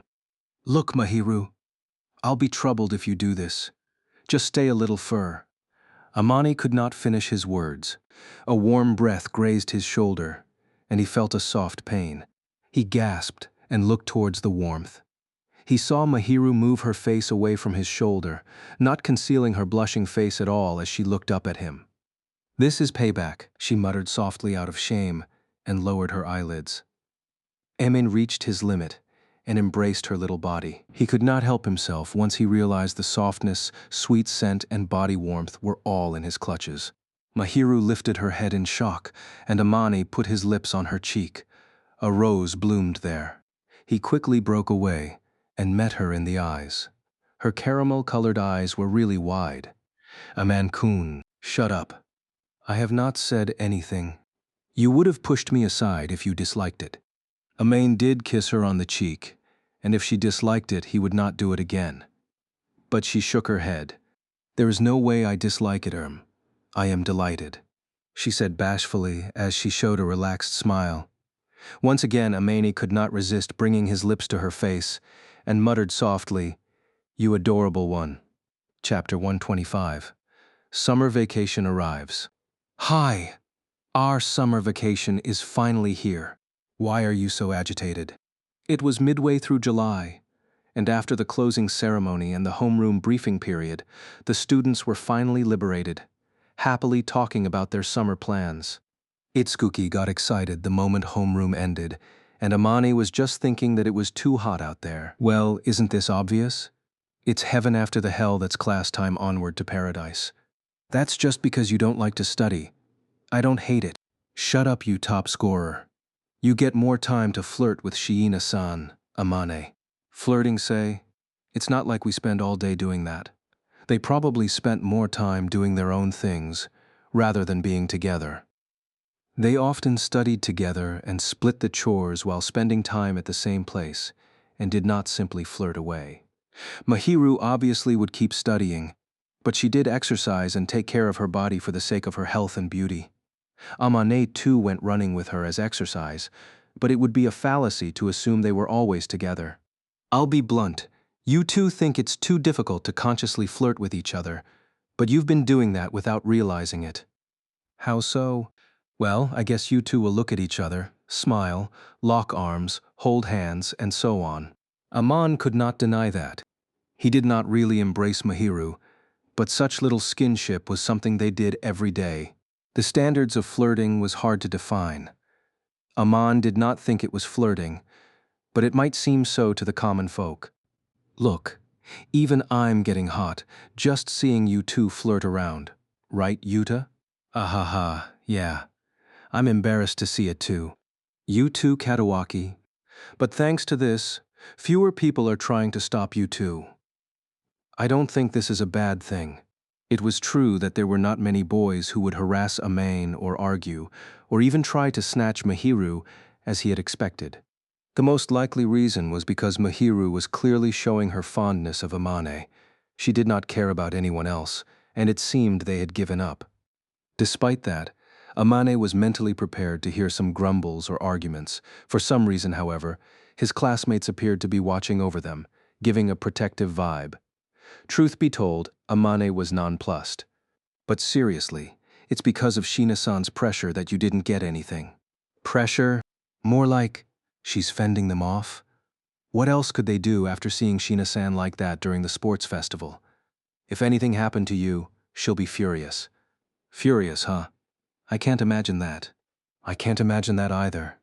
But she definitely will be. Looks aside, the teachers really trust her. It'll be really scary to be her enemy. It's really scary to make such a kind person angry, he quipped, and Amane silently agreed. She's probably the type I can't afford to anger. Amon did say he could not imagine Mahiru getting angry, but he understood it would be a really bad thing if she got angry. She always had a kind smile on her face, and was not one to get angry over such petty things. Amane had a feeling that if someone crossed the line, she would smile and reason with that person till he would be unable to refute. It was not impossible, considering what happened during the sports festival. Amane did not intend to infuriate Mahiru, and she was more likely to be sad than angry if he actually did something. He made up his mind to keep Mahiru calm. Are you intending to anger me? The moment Amane quietly swore to himself, Mahiru and Chitose dropped by. Ah, Mahiru-san. Actually, no, we're just talking about how you'll probably be angry if anyone did anything to Mahiru. Certainly, but I will not be angry. I will talk until that person understands. Itsuki shivered a little once he saw Mahiru smile. Mahiru probably would explain in words to get that person to understand, as declared. She probably would not want anyone to get on her bad side, and would press on with her smile and logic as weapons and force that person to agree. Amane hoped he would not become her enemy. Amane, you can't anger Mahirun, you know? There's no way I'll do that. I don't know what I can do to make her angry. Be a playboy? You think I can do that? Actually, I don't think so. That's impossible given your personality. Once you open your heart to someone, you'll treasure her. Thanks for the compliments. He was a little ashamed to be praised directly. But you really become cowardly when you value her too much. You only kissed her on the cheek. Mahiru. Nen? No. I am not unhappy with that, she asked me about the mark. All right, forget about that. Mahiru explained the entire matter of the mark after she was asked, and Amane decided not to talk about it. Ah, I think a kiss. Itsuki. Yes, my friend. The Highness is really embarrassed. We usually do that little thing after all. Right, Chitose? Itsuki called out and started flirting. It's not like I climbed the way to adulthood like you two, Amane quietly muttered to himself. Those two had been dating for 2 years and obviously arrived at a phase Amane and Mahiru had yet to reach. Amane often heard Itsuki talk about this and was not shocked in the slightest, though he did feel some shame. It appeared Mahiru too might have heard so from Chitose, for her face too was flushed. It appeared she was thinking the same thing as Amane. I guess it'll take a long while. They never kissed on the mouth, and copulation might be a far cry. Amane did not have any desire to do so, and thus the two of them could only approach at a same pace. Once Amane's eyes met Mahiru's, her face turned red as she lowered it. Amane too was embarrassed and looked away from her,